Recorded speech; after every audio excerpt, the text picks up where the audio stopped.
CMR Jewelry inaugural offer. Flat 9% VA on gold ornaments, 12,500 off on purchase of 1 kg silver.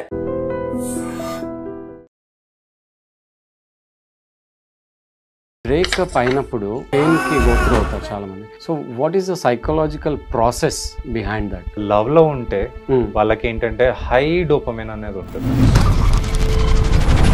నేను ఏదో కోల్పోయాను, నాకు ఇంకేమీ లేదు జీవితంలో, ఇదే నా ఆఖరి సిచ్యువేషన్ అన్నట్టు ఉంటుంది అన్నమాట.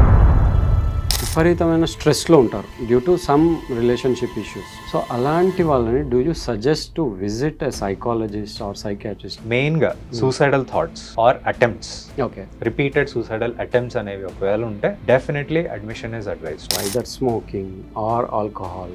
ఈ అడిక్షన్స్లో ఎప్పుడు మీరు అడ్మిషన్స్ అవసరం అనిపిస్తుంది? సడన్గా ఆపేసినప్పుడు ఏమవుతుందంటే వాళ్ళకి విడ్రాల్ సిమ్టమ్స్ వస్తుంది.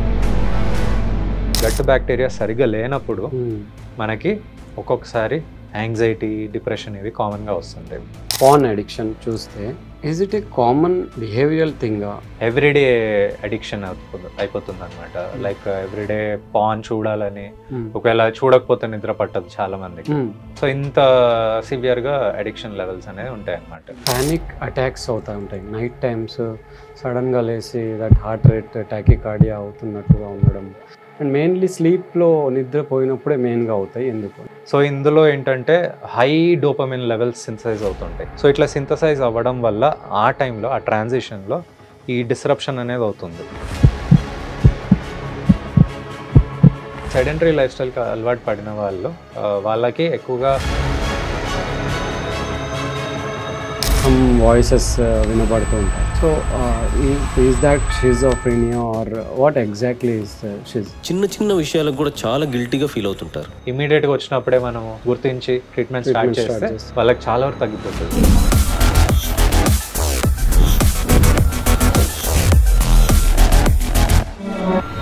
నమస్తే అండి, నేను మీ doctor Raghuteja, laser and laparoscopic surgeon. Mental health issues, addictions, relationship issues, depression, anxiety, panic attacks, వీటి గురించి విపరీతమైన ఒక క్వశ్చనర్ బ్రెయిన్లో చాలా డిఫరెంట్గా క్వశ్చన్స్ వస్తూ ఉంటాయి చాలామందికి. వీటికి సొల్యూషన్స్ ఎక్కడ దొరుకుతాయి, ఎలా దీనికి మనం సాల్వ్ చేసుకోగలము అనే ఒక సందిగ్ధతలో మునిగిపోయి ఉంటారు చాలామంది. అలాంటి వారి కోసం ఈరోజు మన ముందున్నారు డాక్టర్ అనూప్, సైకియాట్రీ, మెడికవర్ హాస్పిటల్లో senior psychiatrist.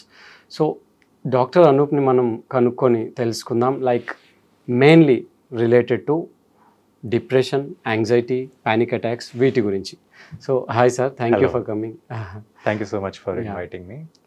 So sir, mainly related to recent టైమ్స్లో breakups, relationship issues. So breakup అయినప్పుడు దట్ పెయిన్, ఒక పెయిన్కి గో త్రూ అవుతారు చాలామంది. It is like mainly physical pain లాగానే ఉంటుంది. ఆ గ్యాప్లో వాళ్ళు అడిక్ట్ అయిపోతారు. So what is the psychological process behind that? So యూజువల్గా లవ్లో ఉంటే వాళ్ళకి ఏంటంటే హై డోపమైన్ అనేది ఉంటుంది, అండ్ లవ్ హార్మోన్స్, ఆక్సిటోసిన్, ఇవన్నీ ఎక్కువగా ఉంటాయి. ఓకే, సపోజ్ మనం సడన్గా అవి కట్ డౌన్ చేసేస్తే వాళ్ళకి ఆ క్రాష్ అనేది అవుతుంది అనమాట. ఇవి ఏవైతే లవ్ హార్మోన్స్ ఉన్నాయో సడన్గా సింథసిస్, ప్రొడక్షన్ కాకుండా ఆగిపోతాయి అన్నమాట. ఓకే. సో అప్పుడు ఏమవుతుందంటే మనకి బ్రెయిన్లో డిఫరెంట్ ఏరియాస్ ఉంటాయి. యాంటీరియర్ సింగులేట్ కార్టెక్స్ అని, ఇన్సులా అని, ఈ రీజన్స్లో ఈ డిఫరెంట్ కెమికల్ రియాక్షన్స్ అయ్యి కంప్లీట్గా రివార్డ్ పాత్వేని కట్ ఆఫ్ చేసేస్తుంది. ఓకే. సో ఈ రివార్డ్ లేకపోతే మనకి ఎక్కువగా డల్గా అనిపించడము, సడన్గా పర్సన్ గురించి ఎక్కువ ఆలోచనలు వచ్చేయడము, మిస్ అవ్వడము, ఇంకా వాళ్ళలో వాళ్ళు ఏడుస్తూ ఉంటారు, నిద్ర పట్టదు, ఆకలేయదు, నేను ఏదో కోల్పోయాను, నాకు ఇంకేమీ లేదు జీవితంలో, ఇదే నా ఆఖరి సిచ్యువేషన్ అన్నట్టు ఉంటుంది అన్నమాట. సో వాళ్ళకి ఏంటంటే రిపీటెడ్గా థాట్స్, విపరీతమైన నెగిటివ్ థాట్స్ వస్తాయి. ఓకే, నన్ను రిజెక్ట్ చేశారు, నాకు ఇక్కడ ఇంతకంటే ఇంకా వేరే దారి లేదు అని చాలామంది సూసైడ్స్ కూడా చేసుకుంటారు. ఈ సూసైడ్ థాట్స్ అనేవి విపరీతంగా పెరిగినప్పుడు వాళ్ళు ఒక్కొక్కసారి they will act on those thoughts. Okay. So ఆ థాట్స్ వస్తే వాళ్ళు అటెంప్ట్స్ చేసుకొని చాలామంది చనిపోతుంటారు. ఇదేంటంటే యంగ్ పీపుల్లో ఇంకా ఎక్కువగా ఉంటుంది. ఓకే. ఓల్డర్ పీపుల్ అంటే అప్పుడప్పుడు మనం చూస్తుంటాము మిడిల్ ఏజ్ గ్రూప్ వాళ్ళు కూడా ఇట్లాంటి సిచ్యువేషన్స్ ఎదుర్కొంటారు. కానీ ఆ ప్రాబబిలిటీ అనేది తక్కువ వాళ్ళలో. యంగర్ పీపుల్, యంగర్ అడల్ట్స్ మనం చూసినట్లయితే 30 బిలో వాళ్ళు ఎక్కువగా దీనికి లోన్ అవుతుంటారు, ఇట్లాంటి depressive episodes immediately after breakup. ఎందుకంటే వాళ్ళకి ఈ హార్మోన్స్ ఏవైతే లవ్ హార్మోన్స్ అనేవి ఎక్కువగా ప్రొడ్యూస్ అవుతుంటాయి. సో అవి సడన్ గా ఆగిపోతుంటాయి. ఈ రిలేషన్షిప్ బ్రేకప్ కానివ్వండి, మ్యారేజ్ బ్రేక్ అయినా కూడా ఇట్లాంటి సిచ్యువేషన్ ఫేస్ అవుతుంటారు అన్నమాట. సో మన బ్రెయిన్ అనేది ఒక complicated structure, complicated organ. So ఈ డిఫరెంట్ వేస్లో యాక్ట్ చేస్తుంది అన్నమాట. So what do you suggest ఇలాంటి సిచ్యువేషన్లో ఉన్న వాళ్ళకి? It is related to brain కదా, లైక్ కెమికల్స్. సో మీరు సజెస్ట్ చేసేది సైకాలజిస్ట్ దగ్గరికి వెళ్ళమనా, సైకియాట్రిస్టా, న్యూరోఫిజిషియనా ఆర్ ఎండోక్రైనాలజిస్టా? సో ఇట్లాంటి సిచ్యువేషన్స్లో మనం ఫస్ట్ మెయిన్గా కావాల్సింది స్క్రీనింగ్. వాళ్ళకి ఏ డయాగ్నోసిస్ అనేది రావాలో మనము చూసుకోవాలన్నమాట. అంటే వాళ్ళు దేనికి ఫేస్ చేస్తున్నారు, సిమ్టమ్స్ ఇవి డిప్రెషన్ లేకపోతే మామూలుగా అడ్జస్ట్మెంట్ రియాక్షన్ లేకపోతే స్ట్రెస్ రియాక్షన్ అనేది మనం ఫస్ట్ డిఫరెన్షియేట్ చేసుకోవాలి. సో ఇట్లా డిఫరెన్షియేట్ చేయడానికి వాళ్ళు ఫస్ట్ సైకాట్రిస్ట్ని కలిస్తే బెటర్ అనమాట. ఇనిషియల్గా డయాగ్నోసిస్ వచ్చినాక ఒకవేళ వాళ్ళకి తక్కువ ఇంటెన్సిటీ ఉంది, తక్కువ సివియారిటీ ఉంది, వాళ్ళది మైల్డ్ లేకపోతే మైల్డ్ డిప్రెషన్, లేకపోతే మోడరేట్ డిప్రెషన్, లేకపోతే సివియర్ డిప్రెషన్, లేకపోతే కొంచెం అక్యూట్ స్ట్రెస్ రియాక్షన్ అనేది మనము డయాగ్నోస్ చేసి ఒకవేళ తక్కువగానే ఉంటే మనం దాన్ని థెరపీస్ ద్వారా ట్రీట్ చేయొచ్చు అన్నమాట. అప్పుడు సైకాలజిస్ట్కి మేము రెఫర్ చేస్తాం. అప్పుడప్పుడు ఇనీషియల్గానే సైకాలజిస్ట్ దగ్గర కూడా వెళ్ళొచ్చు. సో ఆ టైంలో వాళ్ళు ఒకవేళ సైకాలజిస్ట్ కూడా మాకు రెఫర్ చేస్తుంటారు. ఒకవేళ సివియరిటీ ఎక్కువ ఉంది, ఇది జస్ట్ థెరపీతో ట్రీట్ కాకపోతే వాళ్ళు మెడిసిన్ సజెస్ట్ చేస్తారు. సో అప్పుడు సైకాట్రిస్ట్ దగ్గరికి వెళ్ళమంటారు. సో అప్పుడు మేము చూసి ఓకే ఇది సివియరిటీ ఎక్కువ ఉంది, దీనికి మెడిసిన్స్ రూపంలో మనము ట్రీట్మెంట్ ఇవ్వచ్చు అని ఇంకా ఫర్దర్గా ట్రీట్మెంట్ ప్రొసీడ్ అవుతుంది అనమాట. Okay, fine. సో సార్, రిలేషన్షిప్స్కి వస్తే నార్మల్గా జనరల్గా ఇప్పుడు ఇంట్లో ఉన్న వాళ్ళు కూడా ఆల్రెడీ రిలేషన్షిప్ మ్యారీడ్ అయిన వాళ్ళు కూడా విపరీతమైన స్ట్రెస్లో ఉంటారు due to some relationship issues వాళ్ళు గో త్రూ అయ్యేది. అది ప్రెగ్నెన్సీలో ఇంకా ఎక్కువగా ఉంటుంది. నార్మల్గా రిలేషన్షిప్లో ఉన్నప్పుడు ఆ గొడవల వల్ల వచ్చే స్ట్రెస్ కూడా చాలా ఎక్కువ, మెయిన్లీ డిప్రెషన్ ఎక్కువగా ఉంటారు. సో అలాంటి వాళ్ళని do you suggest to visit a psychologist or సైకియాట్రిస్ట్ని? ఏ స్టేజ్లో విజిట్ అయితే బెటర్ అంటారు, ఎలాంటి సిమ్టమ్స్ ఉన్నప్పుడు? తరచుగా ఎక్కువగా వాళ్ళు అంటే మనస్పర్ధలు గురవుతున్నారు, మిస్అండర్స్టాండింగ్స్ అవుతున్నాయి, ఫ్రీక్వెంట్ ఫైట్స్ అవుతున్నాయి, పిల్లలు ఉన్నారు వాళ్ళకి, పిల్లల ముందు కూడా వాళ్ళు ఎక్కువ గొడవ పడుతున్నారు, అసలు కంట్రోల్ చేసుకోలేకపోతున్నారు వాళ్ళ ఎమోషన్స్ కానీ, negative emotions, especially anger. So anger ఒకటే కాదు, ఈ యాంగర్ అంటే ఫర్దర్గా ఎక్కువ అవుతే అగ్రెసివ్ బిహేవియర్ కూడా దారితీస్తుంది. సో అప్పుడు ఫ్రీక్వెంట్గా వాళ్ళు వైలెంట్ యాక్ట్స్కి పాల్పడడం, అంటే హస్బెండ్ అండ్ వైఫ్. సో పిల్లల ముందు కూడా వాళ్ళు అప్పుడప్పుడు అంటే ఫిజికల్గా కూడా వైలెంట్ యాక్ట్స్కి పాల్పడుతుంటారు. సో అట్లాంటి సిచ్యువేషన్స్లో వాళ్ళు అంటే పిల్లలు కూడా ట్రామటైజ్ అయిపోతుంటారు. ఎగ్జాక్ట్లీ.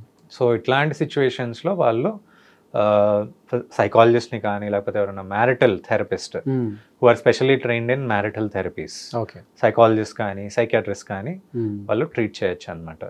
సో ఇట్లాంటి సిచ్యువేషన్ వాళ్ళు ఒకవేళ ఒక కపుల్ ఎదుర్కొంటున్నారంటే ఇట్లా మ్యారిటల్ థెరపీస్ చేసే వాళ్ళ దగ్గర వాళ్ళు థెరపీస్ తీసుకోవాలన్నమాట. కౌన్సిలింగ్ సెషన్స్ రెగ్యులర్గా తీసుకున్నట్లయితే ఇందాక చెప్పినట్లు ఒకవేళ సివియరిటీ అనేది ఎక్కువగా ఉంది, సైకాలజిస్ట్కి ఒకవేళ అనిపించింది ఓకే ఇది మందులతో ట్రీట్ అవ్వాలి, నాట్ ఓన్లీ జస్ట్ థెరపీస్, మందులతో కూడా ట్రీట్మెంట్ ఇవ్వాలి అన్నప్పుడు సైకాట్రిస్ట్ ఇన్వాల్వ్మెంట్ కూడా ఉంటుంది అనమాట. సో రైట్ టైం ఇంటర్వెన్షన్ అనేది ఇంపార్టెంట్, చాలా ఇంపార్టెంట్. సో ఎలాంటి ప్రాబ్లమ్స్ని డూ యూ సజెస్ట్ సైకాలజిస్ట్ని విజిట్ అవ్వండి, ఎలాంటి ప్రాబ్లమ్స్ని సైకియాట్రిస్ట్ని విజిట్ అవ్వండి? లైక్ డిప్రెషన్ ఉంటుంది, యాంగ్జైటీ ఉంటుంది, కొన్ని సైంటిఫిక్ టర్మ్స్ ఉంటాయి.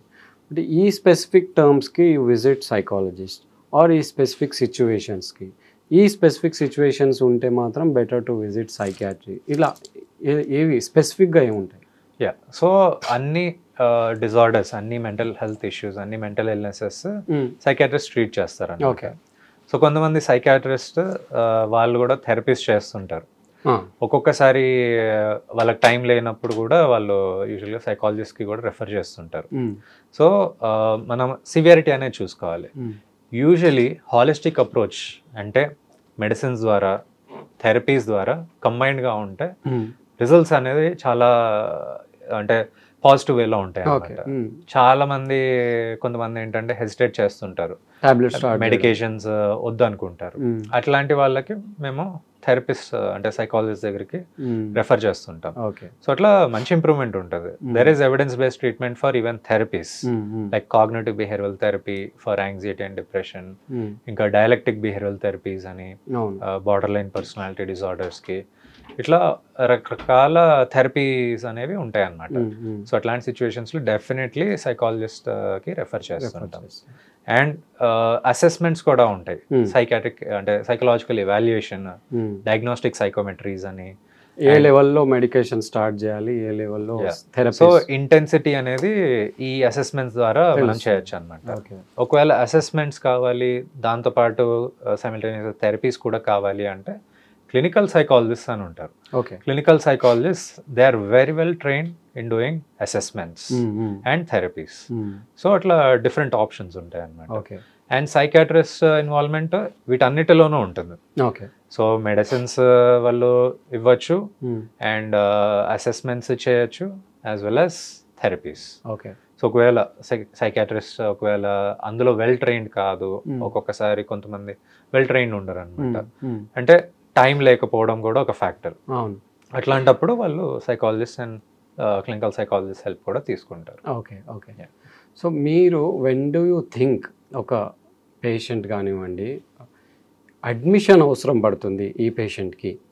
నార్మల్గా మెడికేషన్స్తో కాదు, అడ్మిట్ చేసి ఒక ప్రాపర్ గైడెన్స్లో ఉండాల్సి వస్తుంది అని ఎప్పుడు అనిపిస్తుంది? మెయిన్గా ఎలాంటి situations or any scientific diseases mainly? So మెయిన్గా మనము సివియర్ మెంటల్ ఇల్నెసెస్ అంటాం, లైక్ స్కిజోఫ్రీనియా కానీ, బైపోలార్ డిజార్డర్ కానీ, సివియర్ డిప్రెషన్ కానీ. ఇందులో ఒకవేళ అంటే పర్టికులర్ సైన్స్ అండ్ సిమ్టమ్స్ ఉంటే మనం అడ్మిషన్కి అడ్వైస్ చేస్తాం. లైక్ మెయిన్గా suicidal thoughts or attempts, repeated suicidal attempts అనేవి ఒకవేళ ఉంటే డెఫినెట్లీ అడ్మిషన్ ఈజ్ అడ్వైజ్డ్. ఎందుకంటే లీగల్ పాయింట్ ఆఫ్ వ్యూలో చూసుకున్నా కూడా సూసైడ్ అటెంప్ట్స్కి ఐడియల్గా మనము అడ్మిట్ చేసి ట్రీట్మెంట్ ఇవ్వాలి. సో అడ్మిట్ చేసి వాళ్ళకి ఎలక్ట్రోకన్వల్సివ్ థెరపీస్ అని ఉంటాయి, ఈసీటీస్, షాక్ ట్రీట్మెంట్. సో ఇట్లాంటివి ఇచ్చినట్లయితే వాళ్ళకి ఇమ్మీడియట్గా వాళ్ళకి ఆ సూసైడల్ టెండెన్సీస్ అనేవి తగ్గుతాయి. ఇదొకటే కాదు, స్కిజోఫ్రీనియాలో కానీ, బైపోలార్ డిజార్డర్లో కానీ వీటిలో అగ్రెసివ్ బిహేవియర్ ఎక్కువగా ఉంటుంది.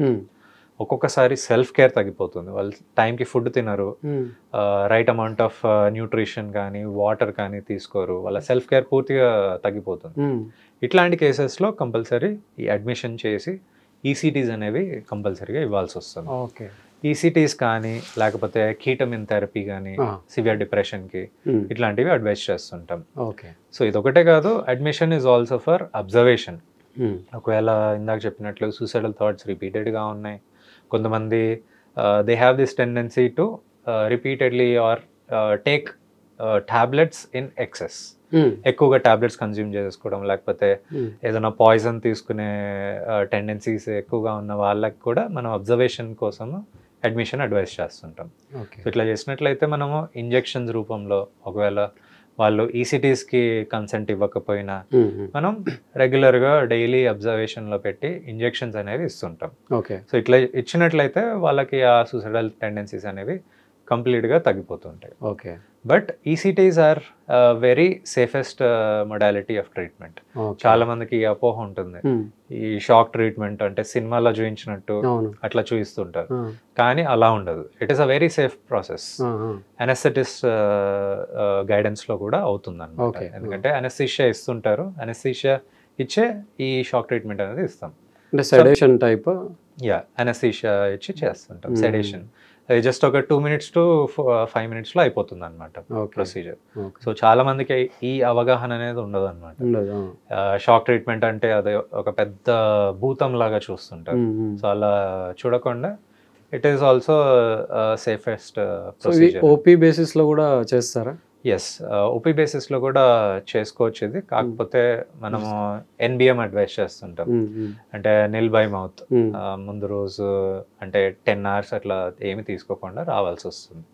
కొంతమంది చాలా మంది అంటే రికరెంట్ గా ఎప్పటికీ తీసుకుంటూ ఉంటారు మెయింటెనెన్స్ ఈసీటీస్ అని, మెయింటెనెన్స్ ఎలక్ట్రోకన్వల్సివ్ థెరపీస్ అని తీసుకుంటారు. సో ఫస్ట్ అక్యూట్ ఫేజ్ అయిపోయినాక మనకు మెయింటెనెన్స్ ఫేజ్ లో వాళ్ళు ఎప్పటికప్పుడు వాళ్ళకి సిమ్టమ్స్ రికవర్ అవుతున్నాయి, రిలాప్స్ అవుతున్నాయి అంటే వాళ్ళు మళ్ళీ వచ్చి తీసుకుంటుంటారు. చాలా మంది లాంగ్ టర్మ్ పేషెంట్స్ ఉంటారు, క్రానిక్ పేషెంట్స్. సో వీళ్ళలో మనం ఓపీ బేసిస్ మీద కూడా ఈసీటీస్ అడ్వైస్ చేస్తాం. ఓకే. కమింగ్ టు అడిక్షన్స్ విషయానికి వస్తే, anything related to either smoking or alcohol, ఈ అడిక్షన్స్లో ఎప్పుడు మీరు అడ్మిషన్స్ అవసరం అనిపిస్తుంది? సో మెయిన్గా ఈ అడిక్షన్స్లో మనకి విడ్రాల్ ఫేజ్ అనేది ఒకటి ఉంటుంది అనమాట. మానేయాలనుకుంటారు, సడన్గా ఆపేస్తారు, కొంతమంది ఆపేస్తారు. లేకపోతే క్విట్ చేయాలన్న ప్రాసెస్లో వాళ్ళు సడన్గా ఆపేసినప్పుడు ఏమవుతుంది అంటే వాళ్ళకి విడ్రాల్ సిమ్టమ్స్ వస్తుంటాయి. చేతులు ఎక్కువ వనకడము, లేకపోతే హాలుసినేషన్స్ రావడం, అంటే auditory hallucinations, visual hallucinations, tactile hallucinations, touch hallucinations అంటారు.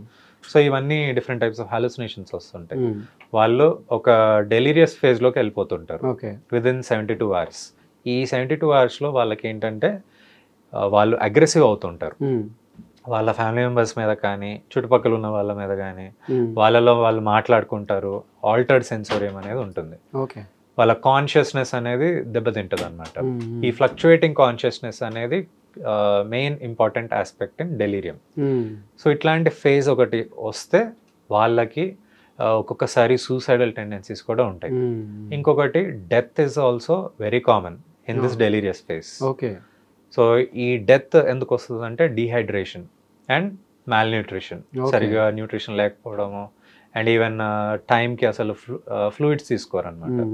సో అప్పుడు ఎలక్ట్రోలైట్ ఇంబ్యాలెన్స్ అయ్యి they will die of myocardial infarction. So చాలా మందికి ఇది తెలియక చేస్తుంటారు అన్నమాట. So in such cases admission advice చేసి వాళ్ళకి డీటాక్సిఫికేషన్ ట్రీట్మెంట్ అంటాం. ఈ విడ్రాల్ సిమ్టమ్స్ ఏవైతే ఉన్నాయో వాటిని సబ్సైడ్ చేయడానికి మనం ఈ డీటాక్సిఫికేషన్ ట్రీట్మెంట్ అనేది ఇస్తాం. సో ఇట్లా ఇచ్చినప్పుడు బెంజోడైస్పిన్స్ అని ఉంటాయి, ఆ టైప్ ఆఫ్ మెడిసిన్స్ ఇస్తాము. అప్పుడు వాళ్ళకి ఈ సీజర్స్ కానీ లేకపోతే ఈ డెలీరియస్ ఫేజ్ కానీ తగ్గిపోతుంది. They have less chances of ending up in delirium. So మనము డెత్స్ ని ప్రివెంట్ చేయొచ్చు, ఎలక్ట్రోలైట్ ఇంబ్యాలెన్స్ ని ప్రివెంట్ చేయొచ్చు.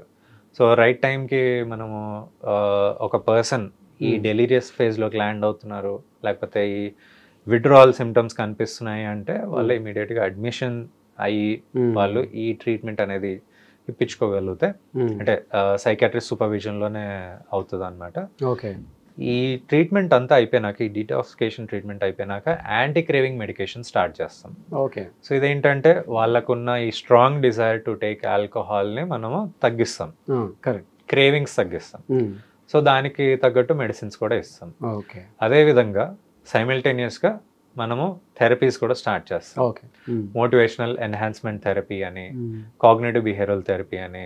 కొంతమందికి ఒకవేళ ఫ్యామిలీ డైనమిక్స్ బాగాలేదు అంటే వాళ్ళకి ఫ్యామిలీ థెరపీ కూడా ఇప్పిస్తుంటాం. సో ఇక్కడ మనకి సైకాలజిస్ట్ మంచి అంటే ఇంపార్టెంట్ రోల్ ప్లే చేస్తుంటారు. సో వాళ్ళు రెగ్యులర్గా థెరపీ సెషన్స్ ఇస్తూ ఉంటారు. అప్పుడు వాళ్ళకి మోటివేషన్ పెరిగి వాళ్ళు ఇంకా ఆల్కహాల్ జోలికి వెళ్ళకుండా ఉంటారు. Okay. So sir, coming to అడిక్షన్స్లోనే పాన్ అడిక్షన్ చూస్తే, is it a common behavioural థింగా, అదొక natural phenomena, or it is a psychological or psychiatric issue? So ఇందులో మనము ఒక డిమార్కేషన్ లైన్ అనేది ఒకటి ఉంటుంది అన్నమాట. కొంతమంది నార్మల్గా టైం పాస్ కోసం కూడా పాన్ చూస్తుంటారు, కొంతమంది ఎక్స్పెరిమెంట్ చేద్దామని కూడా చూస్తుంటారు. ఎస్పెషలీ యూత్ చాలా మంది చూస్తుంటారు. అట్లా కొంతమందికి ఏంటంటే అది అడిక్షన్ లాగా అయిపోతుంది, ఎవ్రీడే అడిక్షన్ అయిపోతుంది అనమాట. లైక్ ఎవ్రీడే పాన్ చూడాలని, ఒకవేళ చూడకపోతే నిద్ర పట్టదు చాలా మందికి. సో ఇంత సివియర్గా అడిక్షన్ లెవెల్స్ అనేవి ఉంటాయి అనమాట. Because pan watching also creates certain type of neurotransmitter, so మనకి డోపమైన్ కానీ సెరోటోనిన్ కానీ ఇవి హై అయిపోతుంటాయి. ఒక్కసారి చూడగానే వాళ్ళకి సేమ్ సిగరెట్ తాగిన ఫీలింగ్, సేమ్ ఆల్కహాల్ తాగిన ఫీలింగ్ వస్తుంటుంది. సో ఈ రివార్డ్ పాత్వే అనేది యాక్టివేట్ అవుతుంది. సో ప్రతి ఒక్క అడిక్షన్కి ఈ రివార్డ్ పాత్వే అంటే మనకి బ్రెయిన్లో న్యూక్లియస్ అకంబెన్స్ అనే ఒక ఏరియా ఉంటుంది. సో ఇది యాక్టివేట్ అవుతుంది. ఇది యాక్టివేట్ అయ్యి మనకి డోపమిన్ అనేది ఎక్సెస్గా ప్రొడ్యూస్ చేస్తుంటుంది. సో ఈ డోపమిన్ రెస్పాన్సిబుల్ అనమాట. మనం రిపీటెడ్గా కంపల్సివ్ యాక్ట్ మళ్ళీ చేయడానికి రెస్పాన్సిబుల్ అనమాట. సో ఇట్లా different types of neuro transmitter అంటే ప్రొడక్షన్ వల్ల కూడా మనకి ఈ అడిక్షన్స్ అవుతుంటాయి. సో పాన్ అడిక్షన్లో కూడా ఇదే విధంగా అవుతుంది అనమాట. కొంతమందికి ఎస్పెషల్లీ యూత్లో ఈ కంపల్సివ్ బిహేవియర్ విపరీతంగా పెరిగిపోయి చాలా మందికి మాస్టర్బేషన్ అడిక్షన్ కూడా వస్తుంది అనమాట. సో ఇట్లా ఎక్సెసివ్ మాస్టర్బేషన్ చేసుకోవడం వల్ల both males and females, so మనం ఓన్లీ మేల్స్ అని అనుకుంటాం కానీ females also suffer with this addictions. So చాలా మంది అంటే స్టిగ్మా వల్ల చాలా మంది చెప్పుకోకపోవచ్చు, బట్ ఇట్ ఈస్ అంటే research also says that both males and females have this pornographic addiction as well as masturbation addiction. So ఇది ఒకవేళ అంటే మాస్టర్బేషన్ చేసుకోకపోతే వాళ్ళకి ఏంటంటే వాళ్ళకి స్లీప్ ప్రాబ్లమ్స్ వస్తుంటాయి, వాళ్ళకి ఏంటంటే ఒక క్రైసిస్ సిచ్యువేషన్ అనేది వస్తుంది వాళ్ళలో.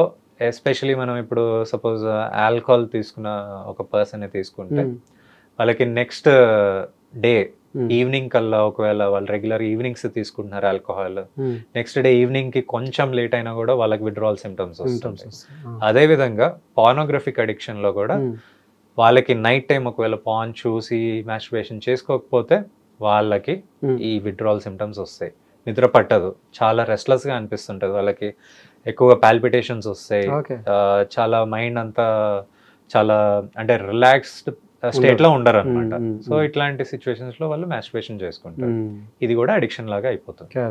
సో అట్లా చేసుకొని వాళ్ళకి సెక్షువల్ డిస్ఫంక్షన్స్ వస్తుంటాయి. Male erectile dysfunction and premature ejaculation in males, ఇట్లాంటి డిఫరెంట్ సెక్షువల్ డిస్ఫంక్షన్స్ ఉన్నాయి అన్నమాట. It is proven. Yes, it is a proven fact. And research also says that many research articles are there. మనము ఇప్పుడు British medical జర్నల్లో చూసుకున్న, ల్యాన్సెట్లో చూసుకున్న మనకి different research articles ఉన్నాయి ఈ సెక్షువల్ డిస్ఫంక్షన్స్ ఉన్నాయని ప్రూవ్ చేయడానికి, ఎస్పెషలీ అంటే మేల్స్ కానీ ఫీమేల్స్లో కానీ. So pornographic addiction is real. So కొంతమంది ఏంటంటే నార్మల్గా ఇందాక చెప్పినట్లు ఎక్స్పెరిమెంట్ చేయడానికి అప్పుడప్పుడు అంటే ఫస్ట్ టైం పార్నోగ్రఫీ చూడడానికి వాళ్ళు అంటే వాళ్ళ ఫ్రెండ్స్ ద్వారా ప్రెషర్ కానీ, అరే చూడరా ఒకసారి చూడు దీనివల్ల చాలా అడ్వాంటేజెస్ ఉంటాయని చాలా మంది చెప్తుంటారు ఫ్రెండ్స్. సో అట్లా ఒక్కొక్కసారి చూస్తుంటారు, కొంతమందికి నచ్చుతుంది, కొంతమందికి నచ్చకపోవచ్చు. సో అట్లా నచ్చిన వాళ్ళు ఏంటంటే వాళ్ళు అడిక్ట్స్ అవుతుంటారు, నచ్చని వాళ్ళు ఓన్లీ వన్ టైం వాచింగ్ లాగా చేస్తుంటారు. So when do you think అంటే ఎప్పుడు ఒక సైకాలజిస్ట్ని కానీ సైకియాట్రిస్ట్ని కానీ రీచ్ అవ్వాలి? సో ఈ అడిక్షన్ అనేది వాళ్ళకి ఎక్కువగా అయిపోతుంది, వాళ్ళు టైం అంతా దానికే టైం స్పెండ్ చేస్తున్నారు, అండ్ వాళ్ళ వర్క్లో కూడా చాలా ఇంపాక్ట్ చూస్తుంది, నెగిటివ్ ఇంపాక్ట్. ఎప్పుడు ఆ repeated thoughts of sex run అవుతున్నాయి అంటే వాళ్ళే ఇమీడియట్గా సైకాట్రిస్ట్ని కానీ సైకాలజిస్ట్ని కానీ కలవాలన్నమాట. సో వాళ్ళకి అప్పుడప్పుడు మోస్ట్ కామన్లీ వాళ్ళకి డిప్రెషన్, యాంగ్జైటీ కూడా సైమల్టేనియస్ గా ఉంటుంది. చాలా మంది depressed people or anxious people they are addicted to paan. Just like అంటే వాళ్ళకి ఒక సబ్స్టెన్స్ కావాలి, it is in the form of paan. So కొంతమందికి ఆల్కహాల్ ఒక సబ్స్టెన్స్ అవుతుంది, కొంతమందికి సిగరెట్ ఒక సబ్స్టెన్స్ అవుతుంది, కొంతమందికి ఇది కూడా ఒక బిహేవియరల్ అడిక్షన్ అన్నమాట, పార్నోగ్రఫీ వాచింగ్ కానీ. సో అట్లాంటప్పుడు వాళ్ళకి మనం అడ్వైస్ చేసేది ఏంటంటే మన రూట్ కాజ్ ఐడెంటిఫై చేయాలి. అది డిప్రెషన్ వల్ల ఉందా, లేకపోతే యాంగ్జైటీ వల్ల వస్తుందా, లేకపోతే ఇంకా వేరేవి ఏమన్నా ఉన్నాయా మనము ఐడెంటిఫై చేయాలి. సో ఆ ప్రాపర్ డయాగ్నోసిస్ అనేది ఇంపార్టెంట్. అది డిప్రెషన్ లాగా డయాగ్నోస్ చేసి దానికి తగ్గ ట్రీట్మెంట్ చేస్తే ఈ పార్నోగ్రఫీ అడిక్షన్ కూడా తగ్గిపోవచ్చు. ఓకే.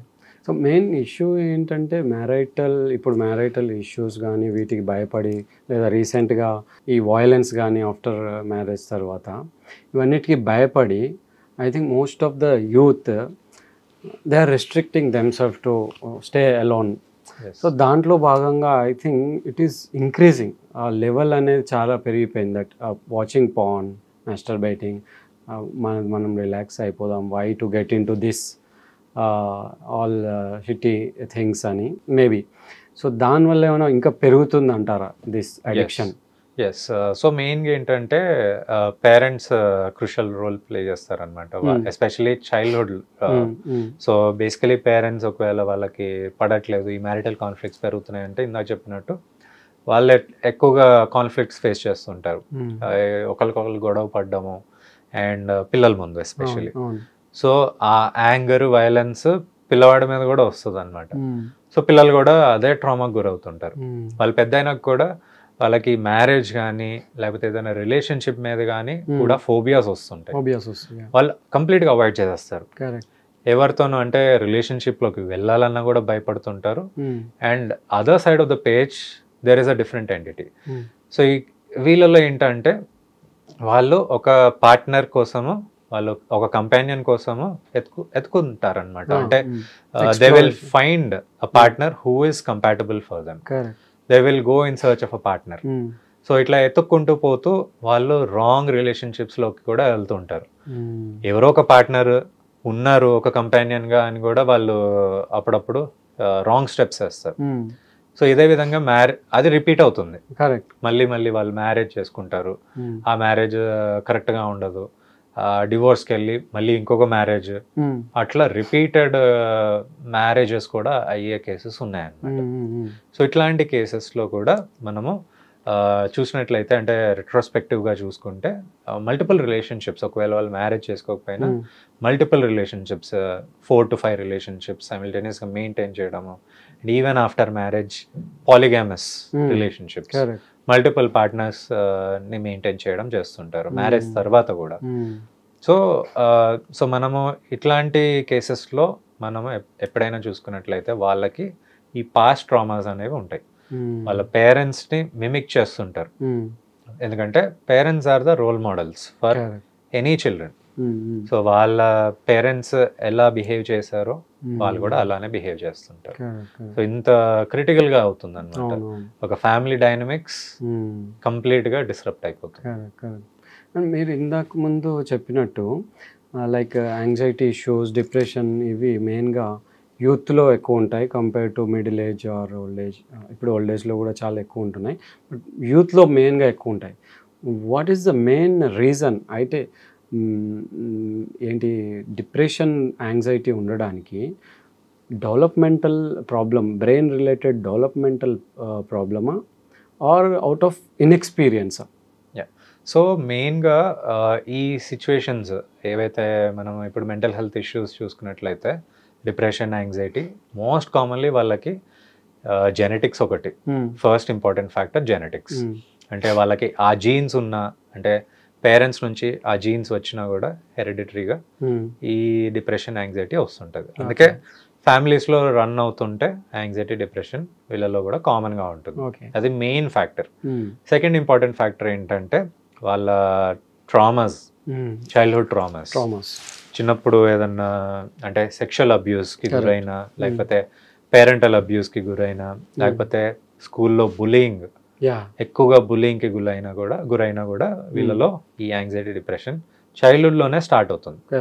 ఆ తర్వాత చూసుకుంటే ఎన్వైరన్మెంటల్ ఫ్యాక్టర్స్, అంటే వాళ్ళు ఉన్న సిచ్యువేషన్స్, ఫైనాన్షియల్ స్ట్రెస్సర్స్, లేకపోతే వర్క్ స్ట్రెస్, బాస్ ఏదో రిపీటెడ్గా హరాస్ చేయడము, లేకపోతే సుపీరియర్స్ ఎక్కువగా కోప్పడ్డము, ఇట్లాంటివి చేసినా కూడా వాళ్ళలో ఎన్వైరన్మెంటల్ ఫ్యాక్టర్స్ రిపీటెడ్గా ఉంటే వాళ్ళు డిప్రెషన్ అండ్ యాంగ్జైటీకి లోన్ అవుతుంటారు.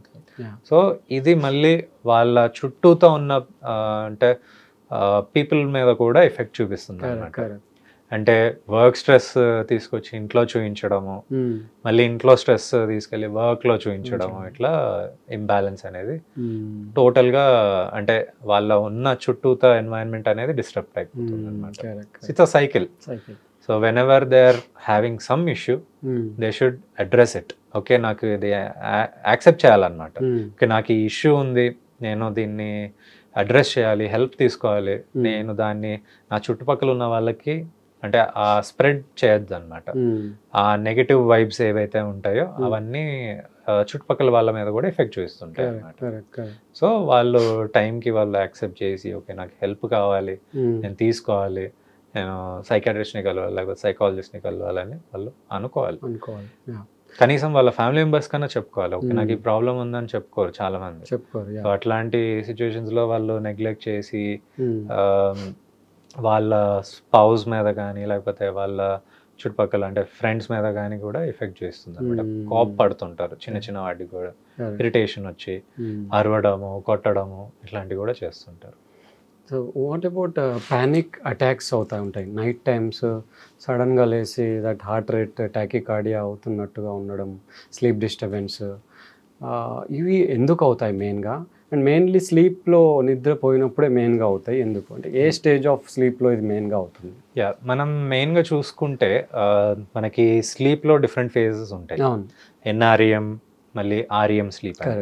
సో ఈ ట్రాన్సిషన్ అవుతుంటుంది ఎన్ఆర్ఈఎం నుంచి REM rapid eye movement, non rapid eye movement నుంచి ర్యాపిడ్ ఐ మూమెంట్ ఫేజ్లోకి ట్రాన్సిషన్ అయినప్పుడు మన బ్రెయిన్లో ఇందాక నేను 2 ఏరియాస్ మెన్షన్ చేశాను, anterior cingulate cortex and insula అని 2 ఏరియాస్ ఉంటాయి. సో ఇందులో ఏంటంటే హై డోపమిన్ లెవెల్స్ సింథసైజ్ అవుతుంటాయి. సో ఇట్లా సింథసైజ్ అవ్వడం వల్ల ఆ టైంలో ఆ ట్రాన్సిషన్లో ఈ డిస్రప్షన్ అనేది అవుతుంది. సో ఈ డిస్రప్షన్ అయినప్పుడు ఏమవుతుందంటే వాళ్ళకి సడన్గా ఈ సింపథెటిక్ నర్వస్ సిస్టమ్ అనేది యాక్టివేట్ అవుతుంది. ఎక్కువగా అడ్రినలిన్ కూడా రైజ్ అవుతుంటుంది.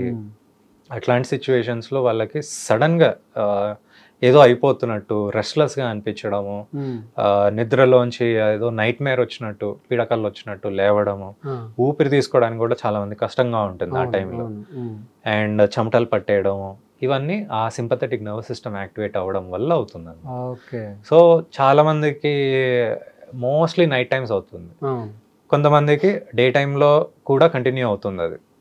ఎందుకంటే దాని గురించి రిపీటెడ్గా ఆలోచించి వాళ్ళకి నిజంగానే మళ్ళీ ఈ ప్రాసెస్ అనేది రియాక్టివేట్ అవుతుంది.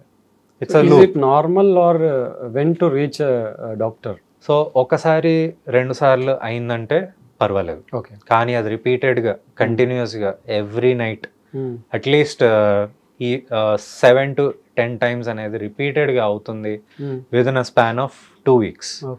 మనము అది అడ్రస్ చేయాలి.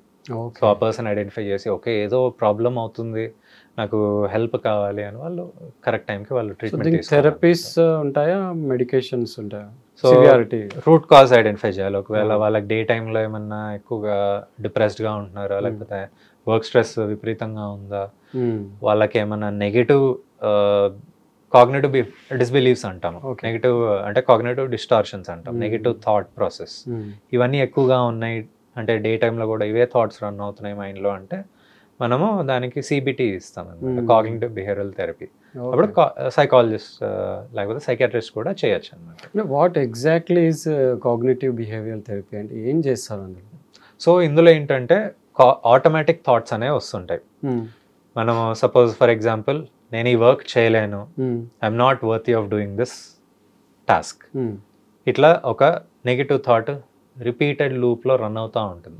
ప్రతిసారి ఏదైనా వర్క్ స్టార్ట్ చేయాలన్నా కూడా ఈ థాట్ వచ్చేస్తుంది. లేకపోతే చిన్న ప్రాబ్లమ్ని వాళ్ళు భూతత్వంలో పెట్టి చూస్తుంటారు, దీన్ని మ్యాగ్నిఫికేషన్ అంటాం. సో ఇట్లాంటి సిచ్యువేషన్స్లో కూడా మనము కాగ్నిటివ్ బిహేవియరల్ థెరపీ అనేది అడ్వైస్ చేస్తాం. ఇందులో ఏమవుతుంది అంటే మనము ఆ కాగ్నిటివ్ డిస్టార్షన్ ఏవైతే ఈ ఆటోమేటిక్ థాట్స్ ఉన్నాయో వాటిని టార్గెట్ చేస్తాం. సో ఈ నెగిటివ్ థాట్ని టార్గెట్ చేసినప్పుడు మనకి ఆ కాగ్నిటివ్ డిస్బిలీఫ్స్ ఏవైతే ఆటోమేటిక్ థాట్స్ ఉన్నాయో అవి మెల్లమెల్లగా తగ్గిపోతాయి అన్నమాట. So main focus should be on this cognitive behavioural therapy. ఒకవేళ మైల్డ్ టు మోడరేట్ డిప్రెషన్ కానీ యాంగ్జైటీ సిమ్టమ్స్ ఉన్నా మనం ఈ కాగ్నిటివ్ బిహేవియరల్ థెరపీ అనేది అడ్వైస్ చేస్తాం. సో అట్లాంటప్పుడు వాళ్ళకి మెడిసిన్స్ అవసరం కూడా ఉండకపోవచ్చు కొంతమందికి, మైల్డ్ టు మోడరేట్ సిచ్యువేషన్స్లో. కొంతమందికి మోడరేట్ ఇంటెన్సిటీ ఉన్నా కూడా మనం మెడిసిన్స్ అడ్వైస్ చేస్తాం. అది కూడా ఆ టైప్ ఆఫ్ సిమ్టమ్ బట్టి ఉంటుందని. సో ఒకవేళ ఆ పర్సన్కి అంటే మోడరేట్ డిప్రెషన్ ఫర్ ఎగ్జాంపుల్ తీసుకున్నా కూడా అందులో వాళ్ళకి ఒకవేళ సూసైడల్ థాట్స్ అనేవి వచ్చినాయి అంటే మనం అప్పుడు కంపల్సరీగా మెడిసిన్స్ ఇవ్వాల్సి వస్తుంది. ఒకవేళ అంటే వాళ్ళు ఒప్పుకోవట్లేదు, ఓకే నాకు వద్దు మెడిసిన్స్, నాకు ఓన్లీ కౌన్సిలింగ్ ఒకటే కావాలి అంటే మనం అప్పుడు కాగ్నిటివ్ బిహేవియరల్ థెరపీ అడ్వైస్ చేస్తాం. Okay okay. And coming to this overthinking ఉంటుంది, చాలామందికి చాలా ఓవర్ థింక్ చేస్తారు. డూ యూ థింక్ దిస్ ఇది ఒక psychological issue or is it normal? Yeah, so it is mostly a psychological issue. కొంతమందికి obsessions ఉంటాయి, repeated thoughts. ఈ థాట్ని వాళ్ళు కంట్రోల్ చేసుకోవాలన్నా కూడా కంట్రోల్ కాదు. అంటే ఇట్ కమ్స్ అండర్ ఓసిడియా? Yes. So OCD obsessive compulsive డిజార్డర్లో ఈ మెంటల్ అబ్సెషన్స్ అనేవి ఉంటాయి అన్నమాట. రిపీటెడ్గా థాట్స్ లూప్ లాగా రన్ అవుతూనే ఉంటాయి. వాళ్ళు ఒకవేళ కంట్రోల్ చేసుకోవాలన్నా కూడా కంట్రోల్ కాదు. ఒకవేళ if they try to control that, they have a lot of restlessness.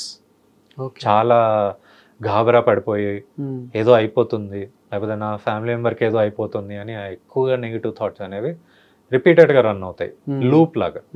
So ఇట్లాంటి పేషెంట్స్లో యూజువల్గా మన బ్రెయిన్లో న్యూరోబయాలజికల్ ఆస్పెక్ట్స్ చూసుకున్నట్లయితే వాళ్ళకి ఈ న్యూరానల్ ఫైరింగ్ అనేది రిపీటెడ్గా అవుతుంది. ఓకే, మనం మెషిన్ గన్ లాగా ఫైర్ అవుతుంటుంది వాళ్ళకి. నార్మల్గా మనకి న్యూరాన్స్ ఇంపల్సెస్ రిలీజ్ చేస్తుంటాయి, కానీ వీళ్ళల్లో రిపీటెడ్గా ఒక మెషిన్ గన్ ఫైర్ చేసినట్టు అవుతుంది అన్నమాట. అంత ఫాస్ట్గా ఫైరింగ్ అవుతుంటుంది న్యూరానల్ ఫైరింగ్. సో ఇట్లాంటి వాళ్ళకి ఈ రిపీటెడ్ లూప్ ఆఫ్ థాట్స్ అనేవి కంటిన్యూస్గా రన్ అవుతాయి. నైట్ పడుకున్నా కూడా ఇదే థాట్స్ రన్ అవుతాయి. అండ్ సరిగా నిద్ర పట్టదు, ఈ థాట్స్ ఎక్కువగా ఉండడం వల్ల డిస్ట్రెస్ఫుల్గా ఉంటాయి. సో ఇవి కంట్రోల్ చేసుకోవడానికి ఒక్కొక్కసారి కొంతమంది కంపల్సివ్ యాక్ట్స్ కూడా చేస్తుంటారు. ఓకే, సపోజ్ ఇప్పుడు కొంతమందికి ఏంటంటే ఎక్కువగా కంటామినేషన్ థాట్స్ వస్తుంటాయి. ఇక్కడ చేతులు కంటామినేట్ అయి ఉన్నాయి, డర్ట్ ఉందనుకుంటారు, రిపీటెడ్గా చేతులు కడుక్కుంటారు. సో వాళ్ళకి ఇది కంపల్షన్ అనమాట. ఓకే, థాట్ అనేది ఈ కంటామినేషన్ థాట్స్ అనేవి అబ్సెషన్స్, చేతులు కడుక్కోవడం అనేది కంపల్షన్స్. సో ఈ థాట్ని తగ్గించడానికి హ్యాండ్ వాషింగ్ చేస్తారు. సో అప్పుడు వాళ్ళకి ఈ అబ్సెసివ్ థాట్స్ అనేవి తగ్గుతాయి అన్నమాట. So overthinking is also a type of OCD అనుకోవచ్చు. Not in all cases, but అది అడ్రస్ చేయకపోతే అది ఓసిడి లాగా మారే అవకాశాలు ఉంటాయి. So overthinking also is a problem. Correct. So వాళ్ళలో సిబిటి అనేది చాలా బాగా పనిచేస్తుంది. కాగ్నిటివ్ బిహేవియరల్ థెరపీ అడ్వైస్ చేస్తాం. Correct correct. సార్ ఇంకొకటి యాంగ్జైటీ, చాలామందికి యాంగ్జైటీ ఇష్యూస్ ఉంటాయి కదా. Is anxiety a disorder or ఒక మెకానిజం, బాడీ ఆర్ బ్రెయిన్ యొక్క mechanism to prevent him or her from some issues నుండి? సో మనము 2 డిఫరెంట్ ఆస్పెక్ట్స్ చూసుకోవాలన్నమాట, ఫియర్ అండ్ యాంగ్జైటీ. ఒక్కొక్కసారి మనకి ఫియర్ ఉండడం common because it is a normal physiological response of the body. Suppose ఏదన్నా డాగ్ని కానీ లేకపోతే ఏదన్నా పాముని చూడగానే ఇమీడియట్గా మనకి ఆ ఫియర్ అనేది ప్రొడ్యూస్ అవుతుంది. ఈ సింపథెటిక్ నర్వస్ సిస్టమ్ ఇవన్నీ యాక్టివేట్ అయ్యి మనకి ఈ ఫ్లైట్ అండ్ ఫైట్ రెస్పాన్స్ ఇవన్నీ యాక్టివేట్ అవుతాయి. సో అట్లాంటి సిచ్యువేషన్స్లో ఫియర్ అనేది ఉంటుంది, which is normal. If at all that fear is completely and repeatedly there కంటిన్యూస్గా, అప్పుడు మనం దాన్ని యాంగ్జైటీ అంటాం. కన్సిస్టెంట్గా డైలీ వాళ్ళకి హార్ట్ రేట్ పెరిగిపోవడము, వాళ్ళ గుండె చప్పుడు వాళ్ళకే తెలియడము, పాల్పిటేషన్స్ అంటాం. అండ్ ఎక్కువగా స్వెట్టింగ్ రావడము, లేకపోతే నెగిటివ్ థాట్స్ రిపీటెడ్గా రన్ అవ్వడము, ఇవన్నీ ఉన్నట్లయితే దాన్ని మనం యాంగ్జైటీ అంటాం. సో ఇట్లాంటి సిచ్యువేషన్స్లో మనం బ్రెయిన్లో ఈ న్యూరో ట్రాన్స్మిటర్ సెరటోనిన్ అనేది తక్కువ అయిపోతుంది. సో ఇట్లా తక్కువ అయిపోయినప్పుడు వాళ్ళకి యాంగ్జైటీ అనేది వస్తుంది. కొంతమందికి యాంగ్జైటీ మనము ఇది డిజార్డర్ లెవెల్లో చూసుకోవాలంటే వాళ్ళకి కన్సిస్టెంట్గా రావాలి. ఆ సిమ్టమ్స్ కన్సిస్టెంట్గా పర్సిస్టెంట్గా వస్తుంది అంటే అప్పుడు మనం దాన్ని డిజార్డర్ అంటాం. ఒక్కొక్కసారి మనకి చాలా మందికి ఉంటుంది యాంగ్జైటీ అనేది. మామూలుగా చిన్న చిన్న సిచ్యువేషన్స్ కూడా యాంగ్షియస్ ఫీల్ అవుతాం. సపోజ్ ఎగ్జామ్ ముందు మనం ప్రిపేర్ అయ్యే ముందు కూడా అయ్యో నేను చదువుకున్న క్వశ్చన్ వస్తుందా రాదా, నేను ప్రిపేర్ అయిన ఈ టాపిక్ వస్తుందా రాదా అని చాలామంది యాంగ్షియస్ ఫీల్ అవుతుంది. సో అది నార్మల్ అనమాట. అట్లా ఉంటే దాన్ని పాజిటివ్ స్ట్రెస్ అంటాం. అది మనల్ని ఇంకా ఆ వర్క్ ఆర్ టాస్క్ కంప్లీట్ చేయడానికి హెల్ప్ చేస్తుంది. సో మనము ఎగ్జామ్లో మంచిగా రాసేస్తాం. ఆర్ ఇంటర్వ్యూ ముందు కూడా కొంతమందికి ఈ థాట్స్ అనేవి వస్తుంటాయి, కొంచెం యాంగ్షియస్ ఫీల్ అవుతారు, but they will give good results and వాళ్ళ ప్రొడక్టివిటీ చాలా పెరుగుతుంది వర్క్లో కానీ ఎందులో అయినా కానీ. ఒక లెవెల్ వరకు ఎస్, ఇట్ ఈస్ నార్మల్. కానీ ఒకవేళ విపరీతంగా అవుతుంది అసలు, అంటే ఎగ్జామ్ ముందు వాళ్ళకి కంటిన్యూస్గా ఆల్మోస్ట్ 2 weeks నుంచి 1 month నుంచి కంటిన్యూస్గా అవుతుంది, అసలు విపరీతమైన ఫిజికల్ సిమ్టమ్స్ కూడా పెరుగుతున్నాయి, హార్ట్ రేట్ పెరిగిపోతుంది, మోర్ దెన్ 120, 140 కూడా వెళ్తుంటుంది అప్పుడప్పుడు చాలా మందికి. బ్లడ్ ప్రెషర్ కూడా చాలా విపరీతంగా హై అవుతుంది, 160/110, 180/120 కూడా అవుతుంటుంది చాలా మందికి. సో ఇట్లాంటి ఫిజికల్ సిమ్టమ్స్తో అసోసియేట్ అయినప్పుడు దాన్ని మనం డిజార్డర్ లాగా తీసుకోవచ్చు. యంగ్ ఏజ్లో ఒకవేళ అన్ని టెస్ట్ నార్మల్ ఉన్నాయి, కిడ్నీ ఫంక్షన్ టెస్ట్ లేకపోతే హార్ట్ రిలేటెడ్ టెస్ట్ అన్నీ నార్మల్ ఉన్నాయి అని అనుకుంటే it is purely because of anxiety disorder. కంటిన్యూస్గా స్ట్రెస్కి గురవడం వల్ల వాళ్ళ బాడీ ఫిజియలాజికల్గా అట్లా రెస్పాండ్ అవుతుంది. సో అది ఒక అబ్నార్మల్ రెస్పాన్స్. అట్లాంటప్పుడు మనం దాన్ని డిజార్డర్ లాగా చూసి ట్రీట్ చేస్తే మనం యాంగ్జైటీ ట్రీట్మెంట్ కరెక్ట్గా ఇవ్వడం జరుగుతుంది. ఒక్కొక్కసారి ఆ రెస్పాన్స్కి మనము ఒక్కొక్కసారి ఏంటంటే అది హైపర్ టెన్షన్ లాగా కూడా ట్రీట్మెంట్ ఇస్తుంటాం. అంటే యంగ్ పీపుల్లో ఇది చాలా కామన్గా చూస్తున్నాం. హై బ్లడ్ ప్రెషర్ అంటే అన్కంట్రోల్, ఒక్కొక్కసారి వాళ్ళకి ఎక్కువ ఉంటుంది, ఒక్కొక్కసారి నార్మల్ అయిపోతుంది. మార్నింగ్ టైం చూసుకుంటే కొంచెం ఎక్కువగానే ఉంటుంది, జస్ట్ ఒక 1 hour గ్యాప్లో చూసుకుంటే వాళ్ళకి నార్మల్ అయిపోతుంది. హైపర్ టెన్సివ్ అని డయాగ్నోస్ చేస్తాం. ఎస్, సో అందుకే మనం హైపర్ టెన్షన్కి ఒక క్రైటీరియా ఉంది, రిపీటెడ్గా అంటే సబ్సిక్వెంట్ రీడింగ్స్తోనే మనం హైపర్ టెన్షన్ అనేది డయాగ్నోస్ చేయొచ్చు. కొంతమంది ఏంటంటే వాళ్ళు కావాలనే వాళ్ళు అడుగుతారు ఫిజిషియన్ దగ్గరికి వెళ్ళిపోయి, సార్ నాకు ఇట్లా బీపీ ఎక్కువగా ఉంటుంది, ప్రతిసారి ఎక్కువగా ఉంటుంది అని వాళ్ళే ఒక్కొక్కసారి వాళ్ళే ట్రీట్మెంట్ అడుగుతారు. నేను ఇట్లా ఆల్రెడీ నేను ఆమ్లోడిపిన్ స్టార్ట్ చేస్తాను, టెల్మా స్టార్ట్ చేస్తాను అని చాలా మంది ఉంటారు. సో అట్లా వాళ్ళే ట్రీట్మెంట్ స్టార్ట్ చేస్తుంటారు. లేకపోతే వాళ్ళ పేరెంట్స్ ఆల్రెడీ ట్రీట్మెంట్ తీసుకుంటున్నారు, వాళ్ళ grand parents already hyper tension medicine తీసుకుంటున్నారు అంటే వాళ్ళు కూడా స్టార్ట్ చేస్తారు. సో ఇట్లా హైపర్ టెన్షన్ మెడిసిన్స్ కూడా అబ్యూస్ చేస్తున్న వాళ్ళు చాలా మంది ఉంటారు. ఎస్, సో అంత తీవ్రంగా యాంగ్జైటీ అనేది ఉంటుంది. కానీ మనం దాన్ని యాంగ్జైటీ అని కరెక్ట్గా డయాగ్నోస్ చేసి కరెక్ట్గా ఈ యాంగ్జైటీ మెడికేషన్స్ ఇచ్చినట్లయితే వాళ్ళకి హైపర్ టెన్షన్ మెడిసిన్స్ కూడా తీసుకునే అవసరం ఉండదు. ఒక్కొక్కసారి ఈ యాంగిల్లో ఆలోచించాము, ఈవెన్ ఫిజిషియన్స్ కూడా మేబీ యాంగ్జైటీ ఇష్యూ వల్ల ఉండొచ్చులే అనే అంత యాంగిల్లో maybe that will miss most of the times. One more thing, loneliness విషయానికి వస్తే, do you think it is a positive thing or negative thing? ఎప్పుడు ఇది ఎఫెక్ట్ చేస్తుంది ఒక పర్సన్ని?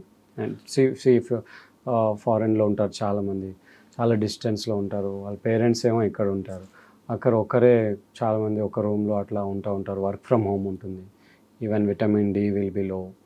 సో ఎలా మీ దగ్గరికి ఎనీ పేషెంట్స్ అప్రోచ్ అవుతారా like due to depression and all because of loneliness? So ఈ లోన్లీనెస్ మనం చూసినట్లయితే it is one of the symptom of depression. ఒక్కొక్కసారి వాళ్ళు they want to live lonely, they prefer to be lonely rather than అంటే socialize అవ్వకుండా వాళ్ళు ఒకళ్ళే ఉంటారనమాట. That is their choice. So అదొకటి. If they are doing well then that is fine.